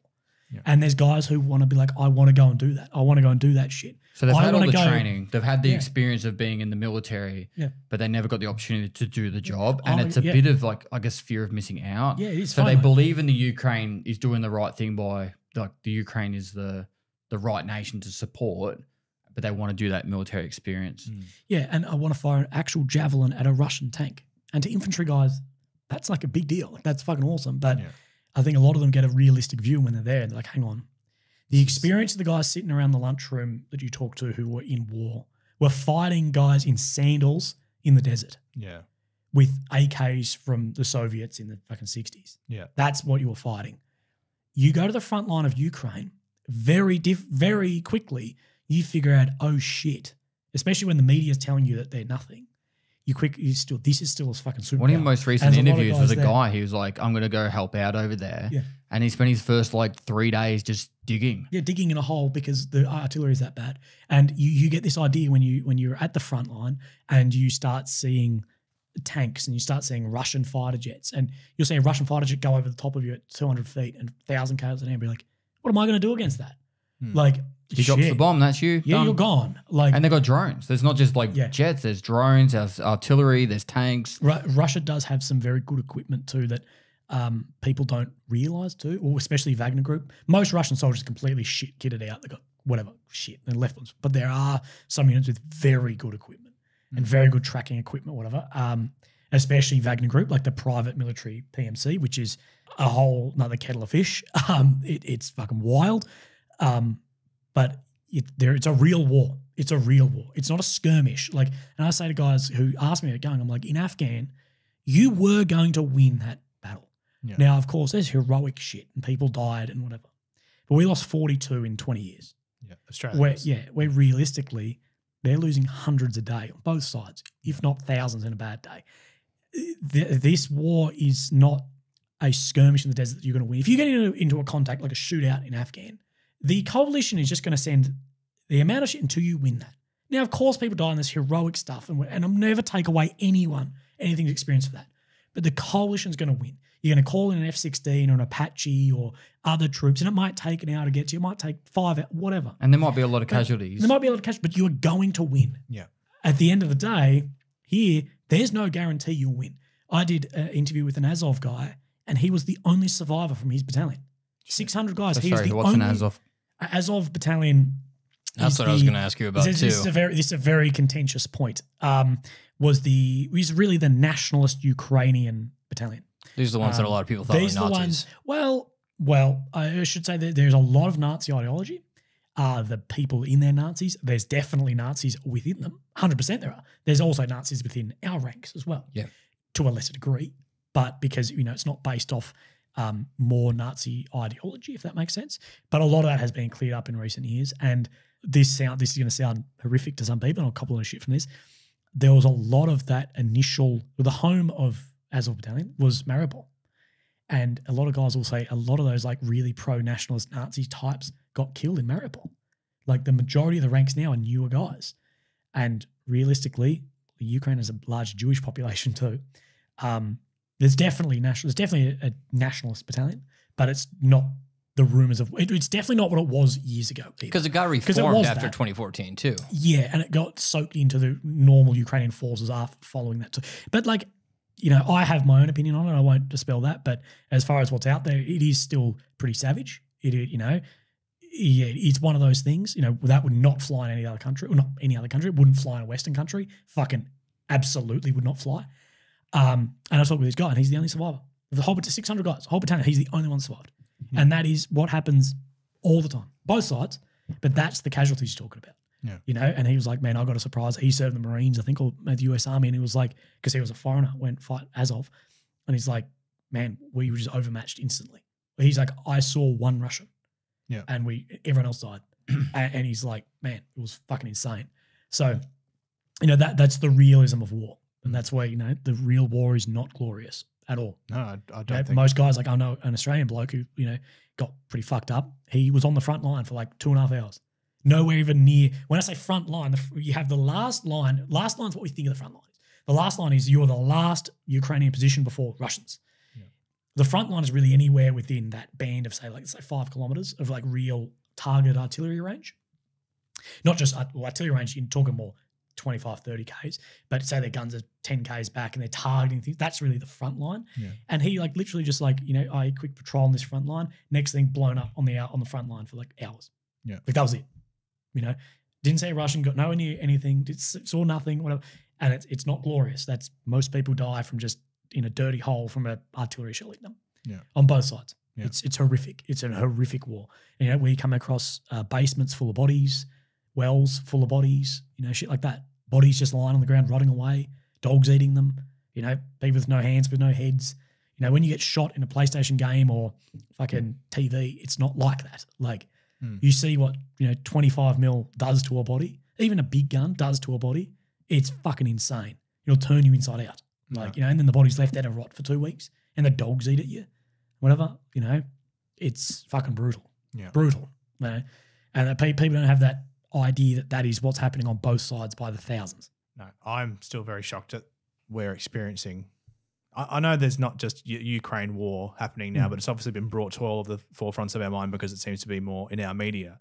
Yeah. But there's stuff like this all around the world. Stuff like this happens. There's genocides in particularly Africa every single day, and in China. It's just shocking that in our society, and I guess that, like you said, It's hard to imagine in the 2000s in the 2000s that we're still having these kind of situations occur. From two modern countries. Yeah. Listen to what I said about, corruption and this or that. But if you went to Kyiv or you went to Moscow, these are modern cities. There's people in suits. There's Lamborghinis driving around. There's skyscrapers. They have Lorna Jane. Skyscrapers in Kyiv. But there's big buildings. There's Lorna Jane. There's McDonald's. There's KFC. There's all of it's a modern society. Yeah. There's people going to university. There's immigration. There's whatever. Not as free as some countries' immigration, but there still is. You would have visited Moscow. You really would have, and you would have been like, I'm reasonably safe. Yeah. This is And where they those countries have invaded each other. Yeah. It's like, holy shit. Like, my God. That's what it was unbelievable. It was unbelievable when you, in those first days, and you see a vehicle with a Z on it. Or even now, you go front line and you might see, looking with binoculars and you see Russian BMPs moving. Like, holy fuck, that's what we were taught about in the army of this is what a Russian tank looks like. That's one. It's fucking surreal. Yeah. And just the human cost, and this is what gets me. And, I try and stay as unbiased as possible because a human life's a human life. I don't care. Once they're dead, it's still a tragedy. It's someone's kid, it's someone's son, whatever. And the human cost of this war is fucking crazy. And it's about to get way, way, way worse. So we're coming out of the winter now. So yeah, we're filming this early Feb, and whenever this comes out, we're about to see a major Russian offensive, like a major Russian offensive. And there's numbers nearing to 800,000 to 1 million Russian troops that could be deployed. And I'm not saying that Ukraine will or will not hold them off. I don't know. But either way, if Ukraine holds them off, which, everyone will celebrate. Yeah, and then whatever. It's good for their country. Everyone has the right to for self-defense, and whether that's at the pub or at a state level, great. But you're still going to have 1 million dead men in the mud. Yeah. And if that 1 million men does win, if those Russian men do march through Kyiv, they're going to have to kill millions because the Ukrainian people are not going to give up. Yeah. So you're going to have random, husbands and wives and kids with Molotov cocktails, and they're going to have to kill them. Either way, I don't see, unless we sign some pact or Russia pull out, I don't see a way out of this without millions dead in Europe. And even after all of that, even if they do take Ukraine, it's not going to just be like, all right, that's the end. Oh, because no. it'll be like Vietnam or it'll be like Afghanistan, right? Yeah. Where the people are just going to constantly kill anyone who's Russian for the next 50 years. Yeah, well, you're going to have civilian partisans, which we already have, everywhere. You have to be fucking careful in those frontline regions. You go there and they're like, don't worry about the Russians, worry about the civilians in this area because they will see you and they will shoot you out their window because they are pro-Russian civilians. They'll shoot at you. And it's few and far between. It's a lot more in the east and very, very few in the west. But imagine that if Russia take control of, say, Kiev, they're going to have a fucking 4 million civilian partisans that are pro-Ukrainian. Mm-hmm. It's going to be fucking insane. And there's always going to be uprisings of Ukrainian troops. And this is why Azov Battalion's a thing. Was Azov started as a pro-nationalist movement for pro-Ukraine. And everyone likes to bash Azov. There's a lot of other battalions like that. There's heaps of them, and ones that are significantly worse depending on how you want to sum them up. It's gonna be fucking crazy. And we've seen, let's say, in this war has killed about 250,000 people at this, including civilians, Ukrainians, and Russians. That's probably the best estimate I could give on what I've seen. We are going to see, if there's nothing diplomatic, we're going to see millions potentially dead. And even down to, what do we do if, Russia do block off Ukraine and their thing is we're just going to surround it and freeze them to death or have no food? Russia in, I believe, I'm probably getting the date wrong here, but I believe 1919 or 1920 was responsible for, I think it was 16 million Ukrainians starving to death. Like, they've done that before. This is why there's nationalist Ukrainians. Yeah. Because they're like, fuck them. Our whole history of Ukraine was seen as like, they well, they're lesser humans. Underneath. Yeah. Lesser humans, and Russia still has that. Like, Russia see Muscovites as one thing, and maybe in St. Petersburg, but down there, fuck those people. There's still that. And you don't think Russia tried to do that when they just had a little thing in like Kazakhstan recently, and when they went to Georgia, did the same. They did the same. Like, they see them as lesser people. And what do we do if they start starving people to death or freezing them to death? And there's also the reverse of this, is Russia is still a country within the UN. And the people in Russia are still protected by the UN. And as they fucking should be. I think every civilian human needs to be protected by the UN. Every person should be protected under laws of war, whatever. What do we do if our sanctions and the Ukrainian army collapse the entire Russian government? Because that's what they want to do. That's what the sanctions are trying to do. What if that all collapses and you've got 150 million Russians starving to death in Russia and then rightfully are seeking refugee status in Europe? Mm-hmm. What do you fucking do then? And this is where I think that we're in the absolute first stage of the war happened in 2014 when they took Crimean. Mm-hmm. The second stage is actually the conflict, and wherever that ends, the border might go back to pre-2014 borders, maybe 2014 border, whatever, wherever that ends. But then after that, you're going to see a fallout of things that are going to be fucking unbelievable. It'll you're be going like a flow-on effect. Flow-on effect. And that's the big one, I think, is if Ukraine is very successful, and, personally I hope that they are successful. I believe people have the right to defend their nation. There goes your biasy, anyway. But, yeah, my unbiased content, he tries to be unbiased. My content of reviewing news and what I say is try to be unbiased. Of course. I just give you shit. No, yeah, of course. We've got to keep it a little bit more. I'm the rank above you. I'm talking about some deep stuff. But at the end of the day, what do we do then? Realistically, if the Kremlin falls, you've got 150 million people starving and freezing to death, we're not just – people might go, oh, fuck those orcs. The UN's not going to do that, especially if they remember. What the fuck is the step then? And the same on Ukraine. Ukraine has had their infrastructure blown to shit. Their economy is inflated currently by Western money. And a lot of it, they've got a lot of young men dead. There's a lot of people moved out of the country who won't come back. What happens then? What happens then when things start going and the hryvnia's worth nothing? Well, what happens? And they can't buy euros. And this is what happened to a lot of my Ukrainian friends who left as refugees. Well, they weren't officially refugees, but left the country. Refugee status stops you from doing a lot of stuff. So they left as more on like special visas. Anyway, like 3 or 4 year visas. But their hryvnias in their bank, at least in those initial phases of the war, were worth nothing. A country gets invaded. If Australia just got fully invaded by China, why would you swap US dollars or euros for why'd you say China? 2025. What's that about? That's going to be the next war I'm filming. I'll just be out my window. Fucking hell. You'll be at the farm with me, mate. Don't worry. And everyone will call me everyone will call you what? Everyone will call me a pro-Chinese simp at that as well. Yeah. Excuse me. Got to build the excavator. I don't even know if I've been invited to the farm yet. It depends if you're in the family. Yeah, it depends if you need something done. So like if a war starts like that, of course, your dollar goes to nothing. You're not going to swap euros or US for that. Now, they've fixed that at the moment. But at the end of the day, if you've got 1 million hryvnias in your account, well, now it's worth 40, 50% less of what it was, and it's going to be worth a shitload less. Ukraine, if you look at the GDP last year, because I actually said this on another podcast and people jumped all over me, and I'm like, no, because it was $210 billion last year. I'm like, because 100 billion of that was Western aid. And a lot of that's been shot up on the front line, or you're not selling it like it's a tank. the realistic GDP of Ukraine is somewhere in the vicinity of low $100 billion. And there's estimates of $1 trillion worth of damage to Ukraine. With inflation, with everything, how can you rebuild that off your GDP? Now, if there's membership into the EU, but the criteria to meet to enter the EU, President Macron of France is very, very like on the side of Ukraine. So I believe a lot of he reckons it could be over a decade away. So what are we doing for the 40 million Ukrainians?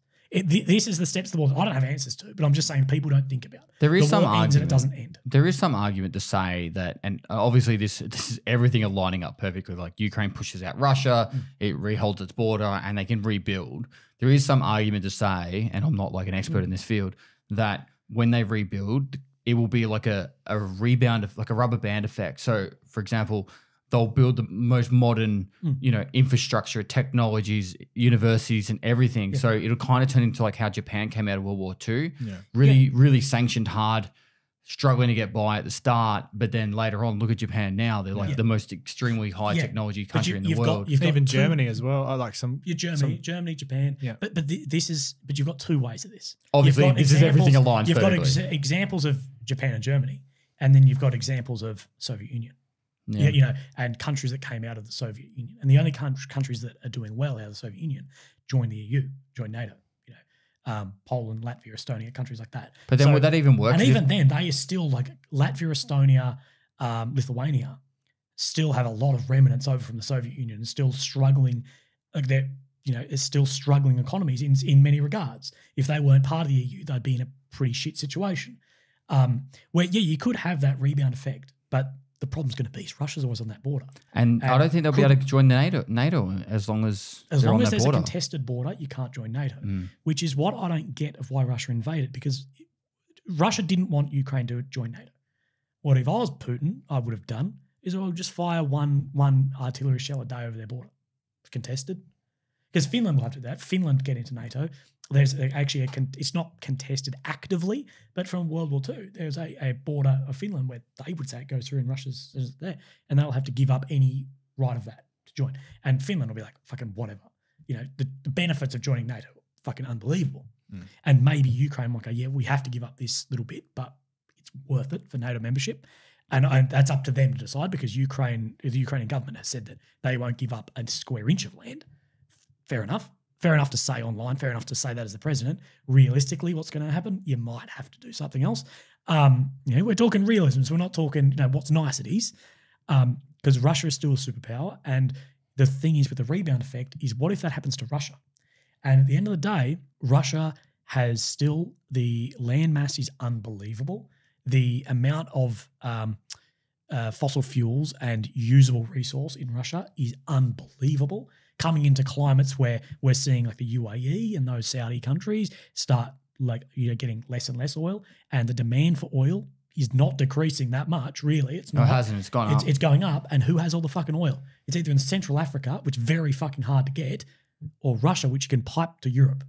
The end of the day, it's happening. And the biggest thing in this too is the very top of Russia, Siberian North region. We know that's heating up. So whether you believe or not climate change, I don't really care, but we know that the world is getting hotter further north. We know that's happening. And what the danger is so much of that resource is actually in the next, 50 years, thaw and actually be able to be gotten by Russia. And I forgot the figure, but it's ridiculous. It might be $50 or $60 trillion worth of resource there. It could be more. And also the new shipping lanes that will open up, because that will then thaw, and the shipping lanes from Europe to Asia will be open across the top, not around. So there's all this that is actually favourable for Russia in decades, but countries think in decades. You need to. Well, our government's thinking 4 years, which is a fucking big problem of us. And this is the rebound effect that could happen too. Russia will have very, very, very hard a decade or more ahead of it.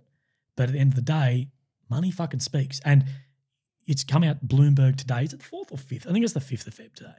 6th, actually. The 5th of Feb was our marathon, and it hurt. Yeah, I bet it hurt. Bloomberg released a thing today that America is actually buying Russian oil, and so is the EU. Now, everyone here will say that, no, we've stopped buying Russian oil.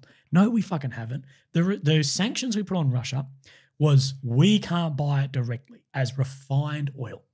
So, and what has happened is India is buying crude oil from Russia, refining it in India, and then selling it back to America and the EU. Well, that's still moral. At a higher price. And it's actually gone up. It went from 600 barrels a day to, I believe, about 800 barrels a day in the last month. So you don't think there's money like, yeah, it's through one more step. And that meets within the sanctions. Yeah. Now, fucking the US know this. The people in charge of this shit are not dumb. And, you know, the Russian company who runs the oil, I'll forget their name, but they turned one of the most profitable quarters they've ever had. Even with all the sanctions, whatever. It's a big issue. And, you know, that's what's going to happen. Money fucking speaks. We don't like – you really think what does the average Westerner morally think what's happening in Qatar correctly? Fuck no. They've got more beheadings than the Taliban. But they have a shitload of oil. So fuck it. Give them the soccer and go there for holidays and big airport and Qantas flies through there. Money speaks. At the end of the day, we will need – right now we don't want Russia – a lot like the West doesn't want Russia to exist, say, whatever. It's going to need to for the fucking oil and gas eventually. You know, Germany is struggling, you know, 4 times the price because they're not buying anything from there anymore. They're coming from states. Well, what's easier? Think of it like this as far as boating. Putting a hose on your tap and spraying something at the back or carrying buckets full of it somewhere. What takes more energy? At the end of the day, pipeline, you know, or shipping it across from bloody America or something. It's a very difficult situation that I don't think we've seen the full scale of what this is actually going to do for Europe and what Russia's actually done. And I'll say what Russia has done by invading Ukraine has changed the landscape and the outcome of Europe forever, including their own fate. They may have sealed their fate shockingly as well, that, you know, Putin will fall. Or eventually Putin will die. He's bloody, whatever, 80 years old. I don't think he'll ever die. And yeah, he may never die. Now they'll just clone him. And, you know, at the end of the day, where does it go? But they've changed their outcome. And at the end of the day, Putin, say what you want about Putin, before the war, if he left power you know, he's a bloody dictator, but like he would have been seen as a, you know, harsh, but we would have been like, oh, that's Putin. He wasn't that bad, was he? Like he did some horrific shit, but he's not like that. It wasn't that bad. It was horrific, but it wasn't If you bad. think about Soviet or Russian leaders, he's not a Stalin. Yeah. So, you know, then it's almost like he needed to go out with a bang. What was wrong with Stalin? No, nothing. Apparently nothing. Was there someone defending him in the comments So today? I made a thing of, you know, Stalin's regime because they in Volgograd, which is a very close city to Kharkiv Oblast in Ukraine. Volgograd's the next sort of city across, Russian city. They just erected a new Stalin bust. And in one of my videos, I said, well, they're erecting statues of Stalin. He killed approximately somewhere around 20 million people, including his own fucking family. And people are defending him. I'm like, what the fuck? Like, hang on, let's settle.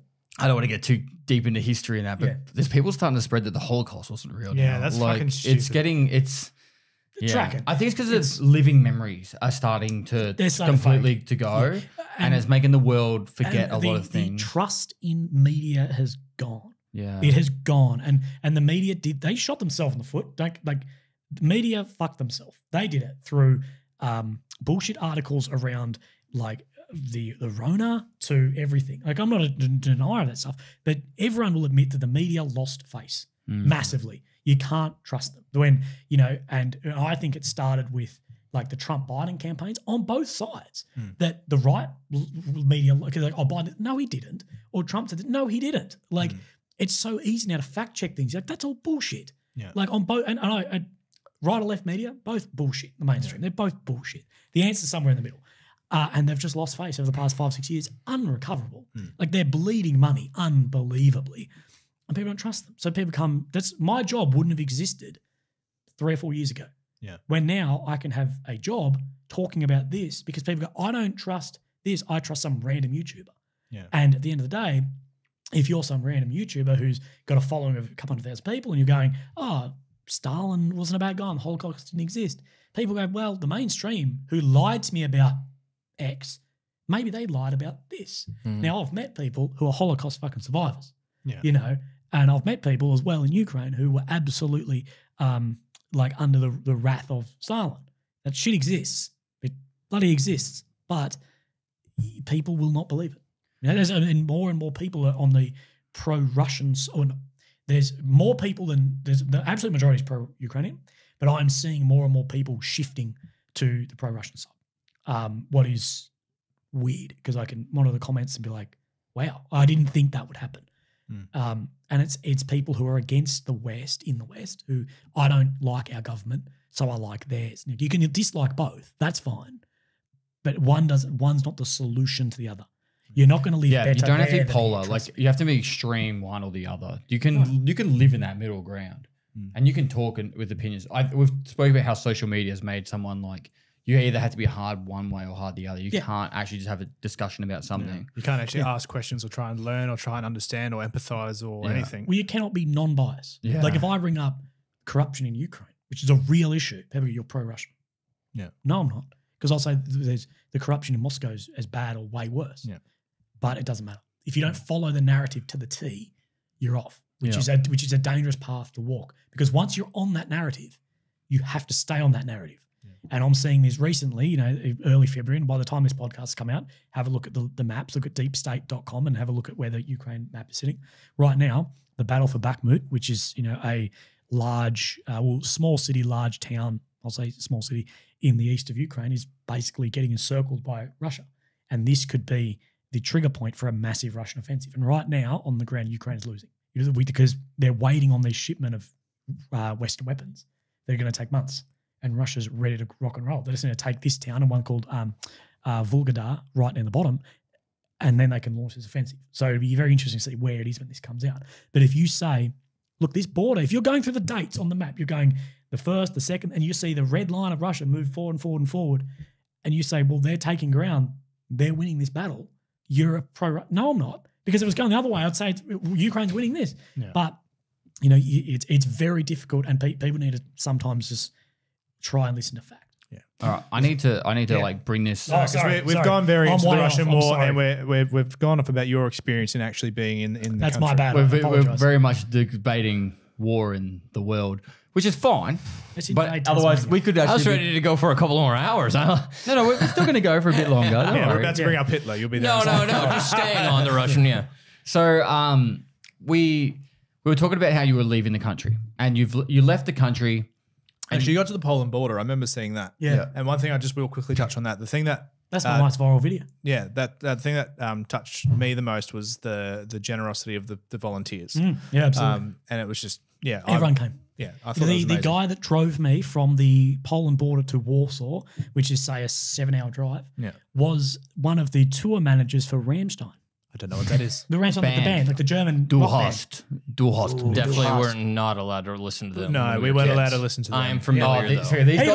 These guys are extremely religious upbringings. Right. Yeah. Either way, big deal. Like it's just generosity is insane. Yeah. And you left Ukraine during the initial invasion. Yeah, about 4 days after. So 4 or 5. You've been back how many times since? Really, I've actually crossed the border now 4 times. I went back for I went out and then I went to Belgium to talk and be sitting in some Flemish Parliament stuff. Belgium, Brussels, where NATO headquarters is. So I went and actually integrated with some politicians there. And correct me if I'm wrong, you did this whilst you were trying to get media accreditation. So when you went back, you could actually be like, hey, I'm actually part of the media. Yeah. So the reason I left was it was dangerous me not being media there at the time. Very dangerous. So I went to Belgium, did some reporting and stuff there with NATO guys, and then went back in for a couple of weeks. Where did you go when you went back in that time? At that time, that was when Kiev was pretty much under siege. So we were to Lviv, which is far west. Like on the western border. So pretty much western border. I mean, we're not very far in that time. Did some stuff. That was a not very exciting trip. Although everything was going crazy then. Like that was wild. That's when you were on Fox News. No, that was early in the war. I was on Fox. You got to speak to Tucker Carlson. Oh, Tucker, which I've never copped so much shit in my life for. But I'm like, I'm not part of his regime. I mean, you're automatically on that side now. As we were just saying. Apparently, fucking so. I was voting for Trump. Yeah, literally, mate. But either way, I did that, and then I went back home for maybe 2 weeks, and then did. You went to a wedding and then to a dinner. Yeah, I came back. Well, I really need to come back. Yeah, you went to a dinner. I did. You did. No, I came back because I had a brain tumor MRI. Oh shit, I forgot So you had the brain I tumor. come back. I flew in, went to a wedding, had the MRI or whatever. went to a dinner with you guys. Yes. And then Fugazi. Great Fugazi. dinner. And then flew back maybe a week following, 2 weeks I was home, something like that. We actually didn't even get to talk. You No, came back, no. you went to a dinner with us, Question. and then you left again. Did you drink that night? Were you one of the ones that got? I definitely wasn't drunk. No, because there were a few. Because some people went out after that and got hammered. And I No, they were hammered before. They were hammered. It wasn't us. Yeah, we both had pregnant wives at the time, and Yeah, no, it was definitely, it should have been. it was an emotional time for some people at that time. It was great. If I knew Paul's picking up the bill, I might have. No, I paid for that bill a long time beforehand. but either way, and then I went back for I want to say the best part of 3 months, like maybe 11, 12 weeks. And I was really in the Kharkiv Oblast after the Russians got kicked out of that area. So what was the difference in the area then? Did you notice any of that? Yeah, there was a huge difference. So Russia had really got pushed out or pulled back from Kyiv and the capital. So we were able to get in fairly easily to there.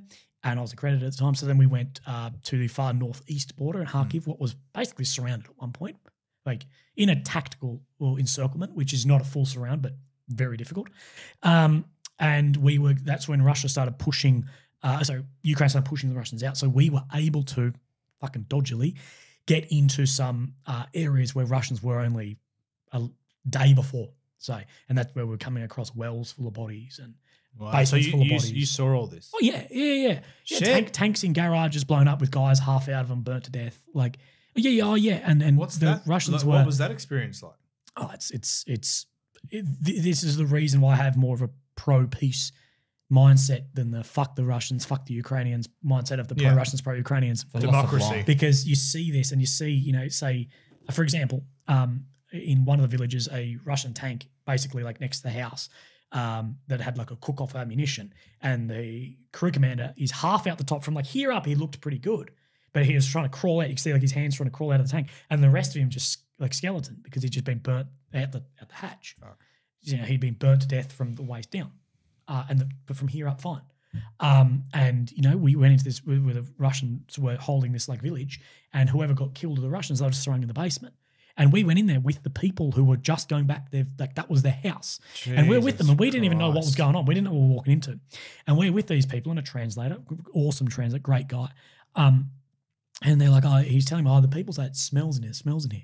We're like, what the? Yeah, it fucking stinks. It's like the smell of like decaying bodies, like almost sweet in a way. Yeah. It's very like, it must be instinctive that we don't like that smell. It's almost sweet. And me and my fixer or translator open up this basement in their fucking house, like a house like this, and in the fucking house, and there's a number of Russian bodies in there. And I actually have on my YouTube, of course I can't show that, but on my camera I've got my GoPro facing towards me and my camera facing forwards, of course, and you can actually see my reaction to like, oh fuck, like just dead, decaying guys thrown down this basement, along with their rubbish. There's ration packs thrown down there and bodies thrown down there, and there was 7 or 8 bodies in the well out the front. And that's what I was doing to them. There's no respect for their own dead. Like these guys are taking up the village and throw them down there. Graves that were so shallow by the Russians that their feet, like the tops of their toes, are out of the grave, and the rain had washed away bits in their face, like their nose in front of their face. Like the grave's like this deep. It's shit like that. Bodies everywhere. Guys, who you could see were sitting on like a sentry duty and being shot and just like killed it over.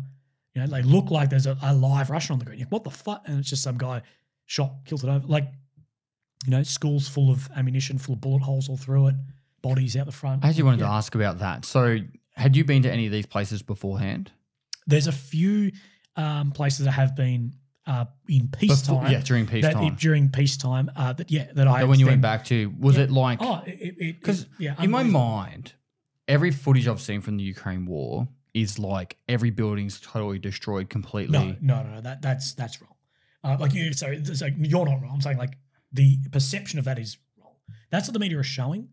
99% of the buildings are fine in like Kiev. Like realistically, it's not. It does not look like Syria after it was flattened. Yeah, that's kind of more where I'm like. So there are suburbs like that. Like trust me, in the outskirts of Kharkiv, there are suburbs which are unbelievable. Like those like blocks of like what people call them. It literally looks like concrete walls. Yeah. And then like just the windows. Well, that's how they build them. So they build like the walls and then between them, and it might be the whole bit of a building will fall down and it will look like two, but the walls will stay stable. So it's unbelievable. Like there are suburbs that are just flattened, but if you were in the center of Kiev, you would not know anything had happened. Now, Kharkiv is a different story. There's buildings in the center of Kharkiv which have been flattened. There's actually a photo of me. There's a selfie I've got I was vlogging, but I've screenshotted a bit, in front of the government building in Kharkiv, this big, beautiful building. And then I've taken another photo in front of it when it was hit by Russian Kalibr cruise missiles. And it's just like a gutted building.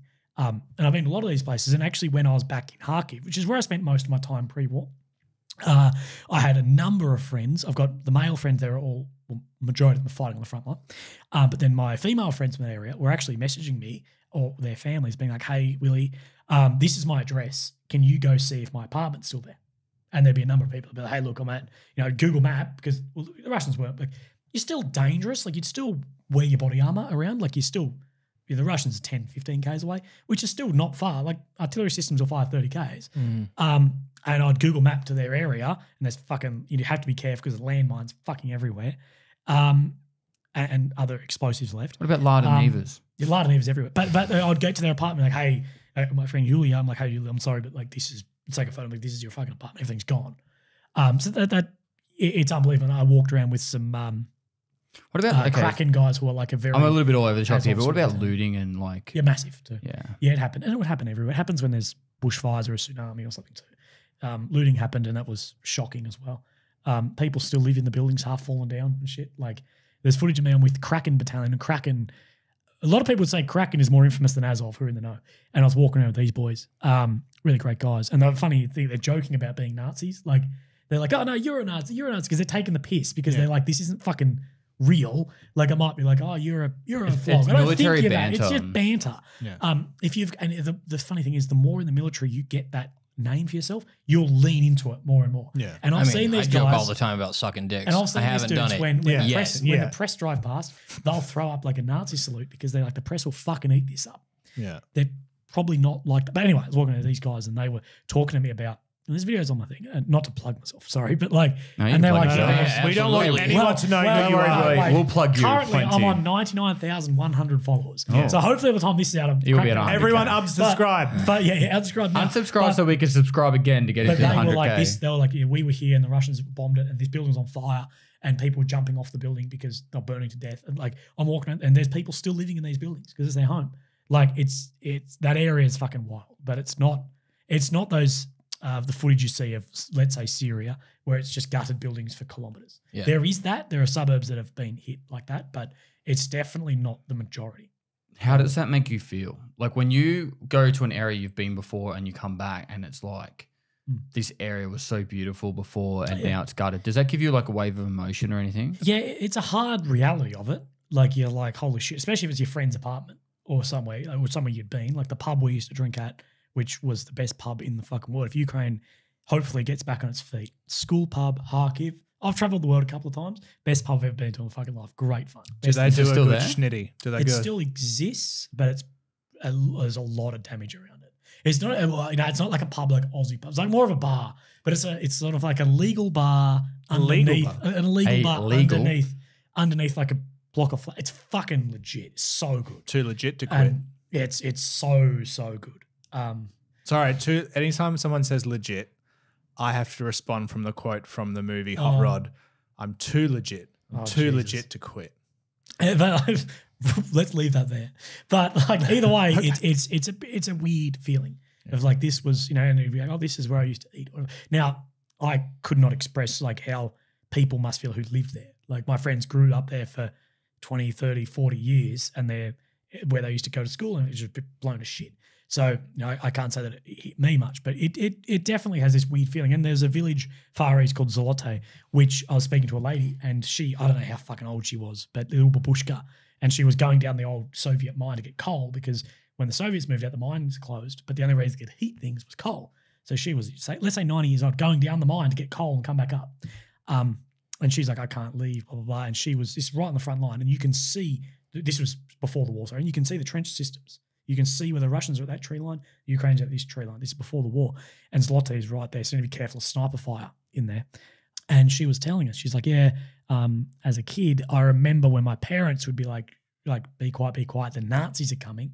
And then a few months later, be quiet, the Soviets are coming back through. So she lived through that. And then and she was saying, oh, no matter what, I'll never leave. I've got nothing. I've got no money. I have to go down the mine to get coal, whatever. I will never leave no matter what. And then, it came out maybe 8 weeks later that village got completely flattened by TOS-1 Alpha, which is thermobaric, like multi-launch rocket system, which is thermobaric is basically like a cloud of gas that then ignites and like sucks in. It's like a vacuum bomb.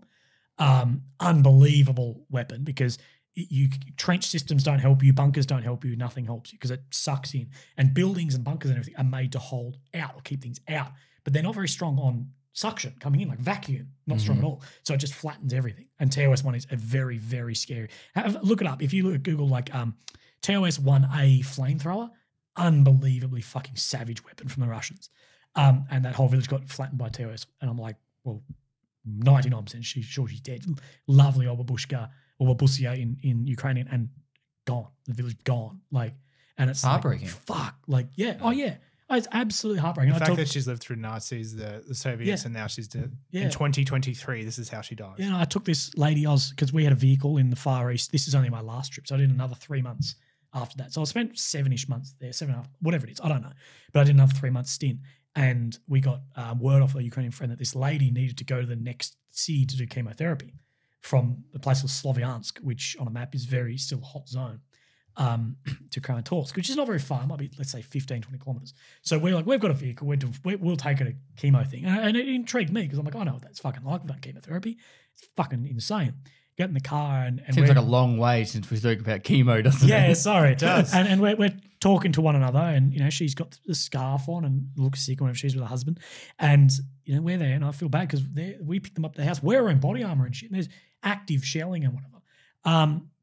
And she's, oh, you remind me of my son. He died in here. And I'm like, holy shit. Like, sorry, hitting the table. But like, it's just like, this is real people. Like, it might be easy to look at numbers and, however you politically feel. I don't judge however you feel, really, somewhat. But I'm like, these are real people. Like, this is someone's mum going to chemo at the front line. She's lost her son out somewhere and she's talking about, she's touching me. And I love a bush because they're very like, oh, like they're so loving.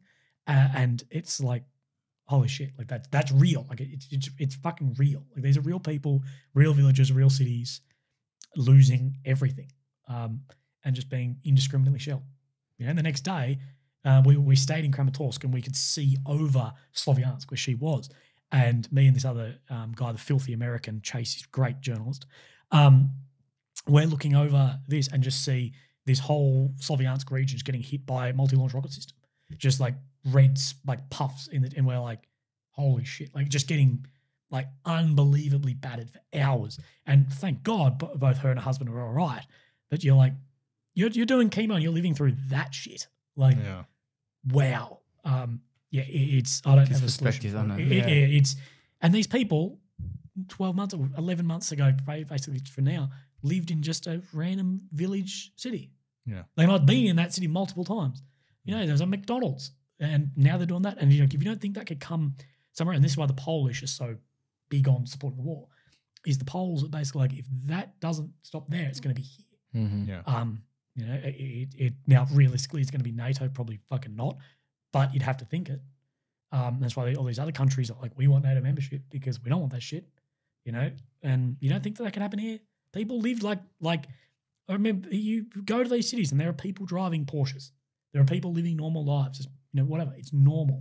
It's a harsh reality. It's gone from people driving Porsches is not normal. If other than the language barrier, if you were to just take a photograph, you'd be like, that could be any major city in the world. Yeah. And you don't think that, that could happen here or happen somewhere else? Yeah.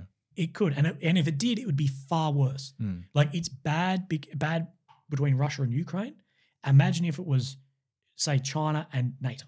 It's going to be 100 times worse. And like, I'm not trying to say how the world was in the past to any extreme degree, but like people used to go to Afghanistan to go snowboarding. Yep. Like that used to be a holiday destination. Yeah. Iraq used to have like a really beautiful city that everyone used to go, like not everyone, but a large amount of people used to go holidaying to. Like, where else was I thinking of? Syria Iran. Yeah, Iran was another holiday place. Tehran's beautiful, man. If you see photos of Tehran, it's fucking stunning. And they're hanging people in the street. Like the way they're killing people there is they hang them up by a crane in the middle of the city. And Tehran not that long ago was a city that like our parents would be like, I would go to Tehran. Like that's what it was. And you see people have this illusion of Tehran as like black burqas, and it's not. If you see the footage coming out of Tehran, it's normal people trying to go to university, and their government is unbelievably savage of a dictatorship and is forcing this on particularly, well, the reason is for the females of the country. That's what's happening in Tehran. It's fucking insane. One of the first times I caught up with Michael and his wife, I said to her, it's all right, the Chinese will be here in 20 years. Yeah. And she hasn't let me down. She's like, still brings it up. It is a realistic, China is a realistic threat. And that war between two nuclear powers and with NATO and whatever is an unbelievable escalation. From you think about how bad it is what we're seeing now. Not taking anything away from those people, but this would be so much worse. So much worse. It's insane to think. Like I always was in the mentality, and Willy will remember the back in the day me. I was always like, I'm going to go to 2020 to Europe, climb these mountains before the world goes to shit. I've always been in that mentality, like the world is in its best state it ever been. Like obviously there was this stuff going on in the Middle East, but you could pretty much travel to majority countries in the world without any issues. It was relative peace. Yeah. And in no time in like main history that we'd lived in or our parents had lived in that the world was so stable. Like you could get a visa to go to Russia and go see Russia, or pretty much go to any country in the world you wanted to. It's obviously everything's going up a little bit more scary at the moment. Yeah, it is. It is. And I'm optimistic about the future, but I'm realistic that I'm like, I hope that, it shouldn't take this war to see this, but I hope that countries like China and even Russia see what they've done to people. I hope that after, Putin falls and the Kremlin, collapses or whatever, that whoever takes up power goes, we killed, let's say 500,000 men. Yeah, holy shit. That's now on history. And hopefully that China's looking over and going, this is a war between Ukraine and Russia has killed 250,000 so far. And by the end of this could kill 1 million. The difference in war between China and the States or China and NATO would be tenfold of that. Yeah. We don't want to do that. Yeah. So I hope that because when you think about this relative peace, we had relative peace, let's say from Korea, or World War II Korea till 2018, 19, 20, say. What did we have that? Because what happened in World War II and Korea was so horrifying. Every country said we don't fucking want that. Was that the reason? And is this war between Ukraine and Russia going to be that horrifying, that public, that other countries go, we don't want that, and we have another 80 years of peace? I hope that's what comes of it. I'm sad that modern humans, it takes that level of exposure. Reminder. Yeah, there's that also, level of reminder. But what if it does? We've had a whole human history of wars and nobody's really learned that much. No, but we have, as far as what we did to each other in World War I, we didn't do some of that to each other in World War II, and what we did to people. And I'm not saying it's getting better. Of course, more people died, but like I'd like to think that we're slowly getting better. I don't know. At least Russia's not dropping gas bombs. At least they're not dropping chemical weapons, because they have. I was talking with two intel guys I can agree with about this, about the capability. And the reason we know Russia's capability was there was a guy from Russia. You know how we have like corps, you've got like the infantry corps, the artillery corps. Russia have like a chemical weapons corps, like chemical biological weapons corps. That's what they do. And there was like the head of that defected to America. And when he told the Americans, there's a book on this, I can't remember his name, but I'm sorry, I can send it to you. But he talks about the exact capability of what they've got, and apparently blew the fucking socks off the Pentagon. And they were like, holy, we didn't even think you were close to that. And the ability of what they can do is fucking unbelievable.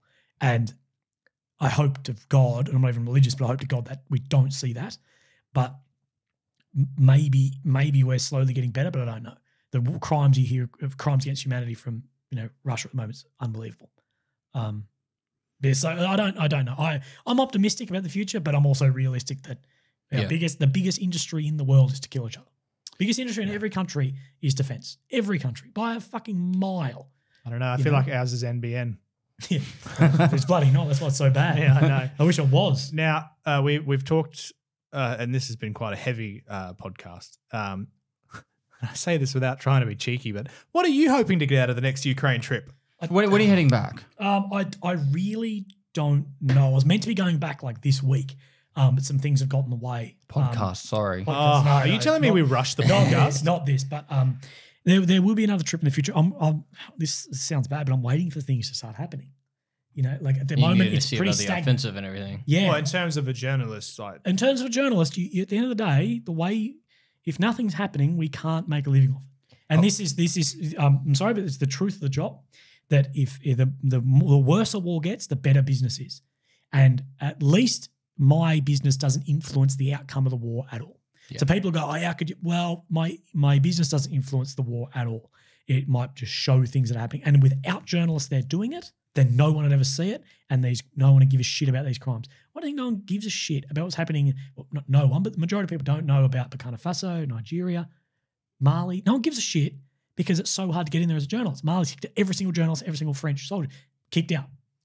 No one cares because no one can see it. Yep. So realistically, the only reason we know of the crimes that happened on some of the front lines of World War II and how it looked and what happened in World War I and II was photographers and journalists being there. So it's just going to happen. And sadly, the worse it gets, the better business is. That sucks. But it's nowhere near as bad as Lockheed Martin being like, hey, let's send F-16s and pump up this war a little bit because then our business rocks. So sadly, it's just part of it, and you just have to accept that's life. Yeah. And being part of, I don't want that, but it happens. It's my job. But the front line's very hard. You can't get anywhere near it at the moment. You know, Ukraine's really shut down the media on that front because they just don't want Western journalists killed. Yeah. You know, that if a Ukrainian civilian dies or a Ukrainian soldier dies, it really doesn't get reported. But if a CNN or Fox News or a reporter dies, or even if I were to die, it would go all up through the media. Yeah, so Tucker Carlson's there is this idea. There is this idea of protecting that.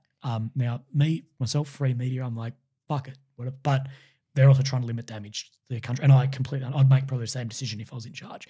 So that's hard, as well as everything's moving pretty slow at the moment. The last couple of months, deep winter time, it's minus temperatures, pretty slow. Yeah. Things will start. So once things start moving, I'll go back. And probably the most successful stuff I've been doing is actually talking to like the foreign fighters. It's very interesting. Like interview, I do 2-3 hour podcasts. I actually find them the most interesting things to watch. So I will go back and I will take a rudimentary setup of this and a little Zoom recorder and sit on the front line. 2 lapels, mate. Yeah, that's all you need. Sit on the front line and get the wireless go-tos. They're fantastic. Yeah. Like the guys I've been talking to I was in the trench systems in the bunkers at the front, interviewing guys. That's the work I want to do. Yeah. Because I can't compete with the big CNNs, Fox, CNBC. I can't compete with them as far as getting information out quickly. Well, maybe having a trim of your face would probably help. Yeah, maybe, or having a team. But their money they're spending was like $50,000 to $80,000 a day. Yeah, it's fucking crazy. I can't compete with that. They've got writers and editors and photographers and videographers. All that. I can't compete with that. Yeah. So I need to find my own market. And what I can do is they can't air a 3-hour podcast. Yeah, where I can because I've got no limit. So I can sit in that. So I will go back eventually. It's just a tough thing because I don't make what a lot of YouTubers make. So I realistically need to be like, save some money now and go because it costs a lot of money being there. Yeah. Fixes are expensive. Everything's expensive. So during all this, you've got cancer. Oh yeah, I forgot about that. Do you forget about it?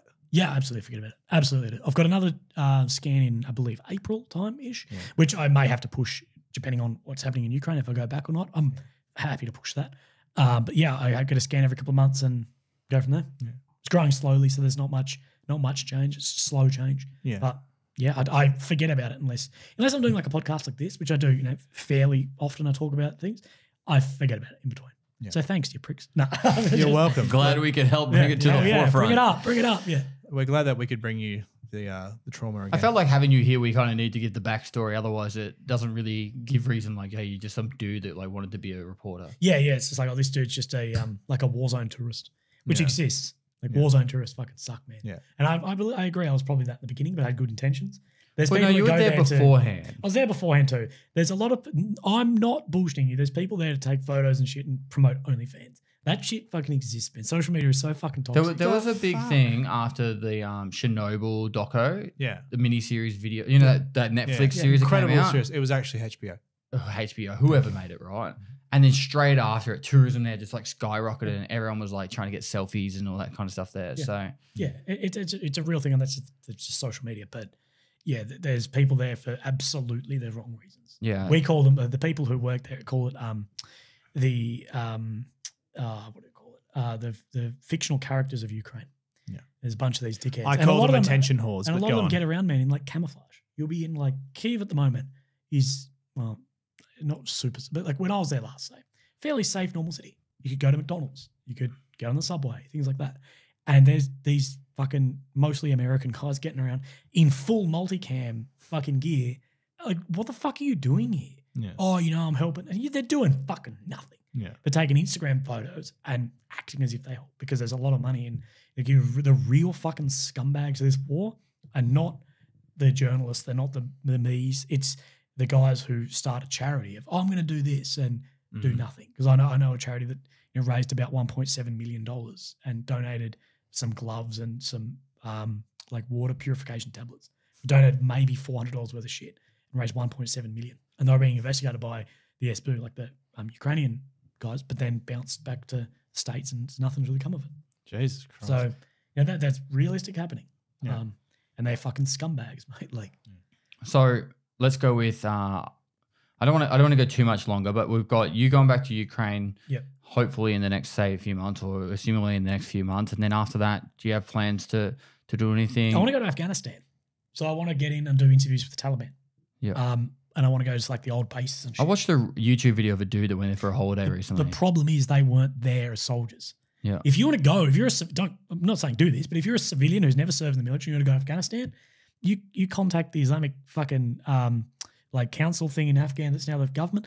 Go to Afghan and be reasonably safe as long as you've got a good fixer and whatever. But if you've been there as a soldier, very different story. It doesn't matter the level of soldier either. It's like you were against this regime. So, and they're not going to come and get me if something goes wrong. So that's what I want to do. But I'm looking into what I'd have to do currently exactly what I'd have to do. And they have an office, the fucking Taliban have an office in Qatar. So there's potential that I could go and interview them actually in Qatar. I'd prefer to do it in Afghan, but is it safe? It's reasonable. Like, I'll see. But it's a career for me. As long as I can do it and as long as it makes some level of financial, I don't have to make money, but as long as I can get close to breaking even, this is what I want to do. How can we support young Well, Willy, do you have anything else before we wrap this up? No, not particularly. Do you? I think we've covered quite a lot, including many, many things like Stalin. Yeah. So where do people find you? So YouTube is WillyOAM. That's probably the best. That's where I Why find did all you my stuff. change it to OAM rather than beating cancer? Because I feel like I'd moved so far away from that content. Yeah. Like I feel like in the beginning that's what my content was about. And now it's just moving away. And I didn't want it to be like sort of pigeonholed. I think it was a in really that. good move, by the way. The problem is I'm a blue tick on Instagram. I can't change that. What sucks. We'll change it. Yeah. That's right. He knows people. If you know people to change my Instagram name, that'd be awesome. But yeah, it's Willy Beating Cancer on Instagram, WillyOAM. We'll have on all the YouTube. links below. Yeah, What's and OAM stand for? Order of Australia medal. Because of my medal from the Queen. Ooh. Big dog. No, so Actually from the Queen? yeah. You from saw the her? Queen. No, mine was given to me off it was during Roni times. Wait, when were you given it? 2020 maybe? What 2021. for? Why should she give For you one? service to the nation through cancer initiatives for my research. Oh, okay. Yeah. Oh, that's but awesome. It was signed off by the Queen. So it's a Queen's Order of Australia, Yeah. but it was given to me off whoever the Governor General's representative in SAs, because no one could cross borders at the time Yeah. during the Roni times, but which is a pity, but whatever. But we can follow you in these areas. Yeah, you can follow me and you can support. Like I've got Patreon and stuff, but you don't need to. Like, Why not? there's never media should be free. Like free media should be free. And as soon as you put it behind a paywall, I believe that is reducing the freedom of press. Yeah. So if you want to support me, I've got PayPal and Patreon. You can do that. But I never will put any of my stuff behind that because I believe that is actually limiting people's knowledge of the situation. So what do people We do? will Giving you the 100%. opportunity to be Yeah. able to put out that Well, you information. can't do it unless you have something. No, I understand what he's trying to say. So what he's saying is always news and information will always be free for everyone to So what do you get on consume. Patreon? My legitimately, and your content's probably going to hate this. Nothing is you'll get nothing more supporting me or not, but you'll just know you're supporting me. It's not That's nothing's nothing wrong behind with the that. Just do paywall. that. Nothing's behind a paywall.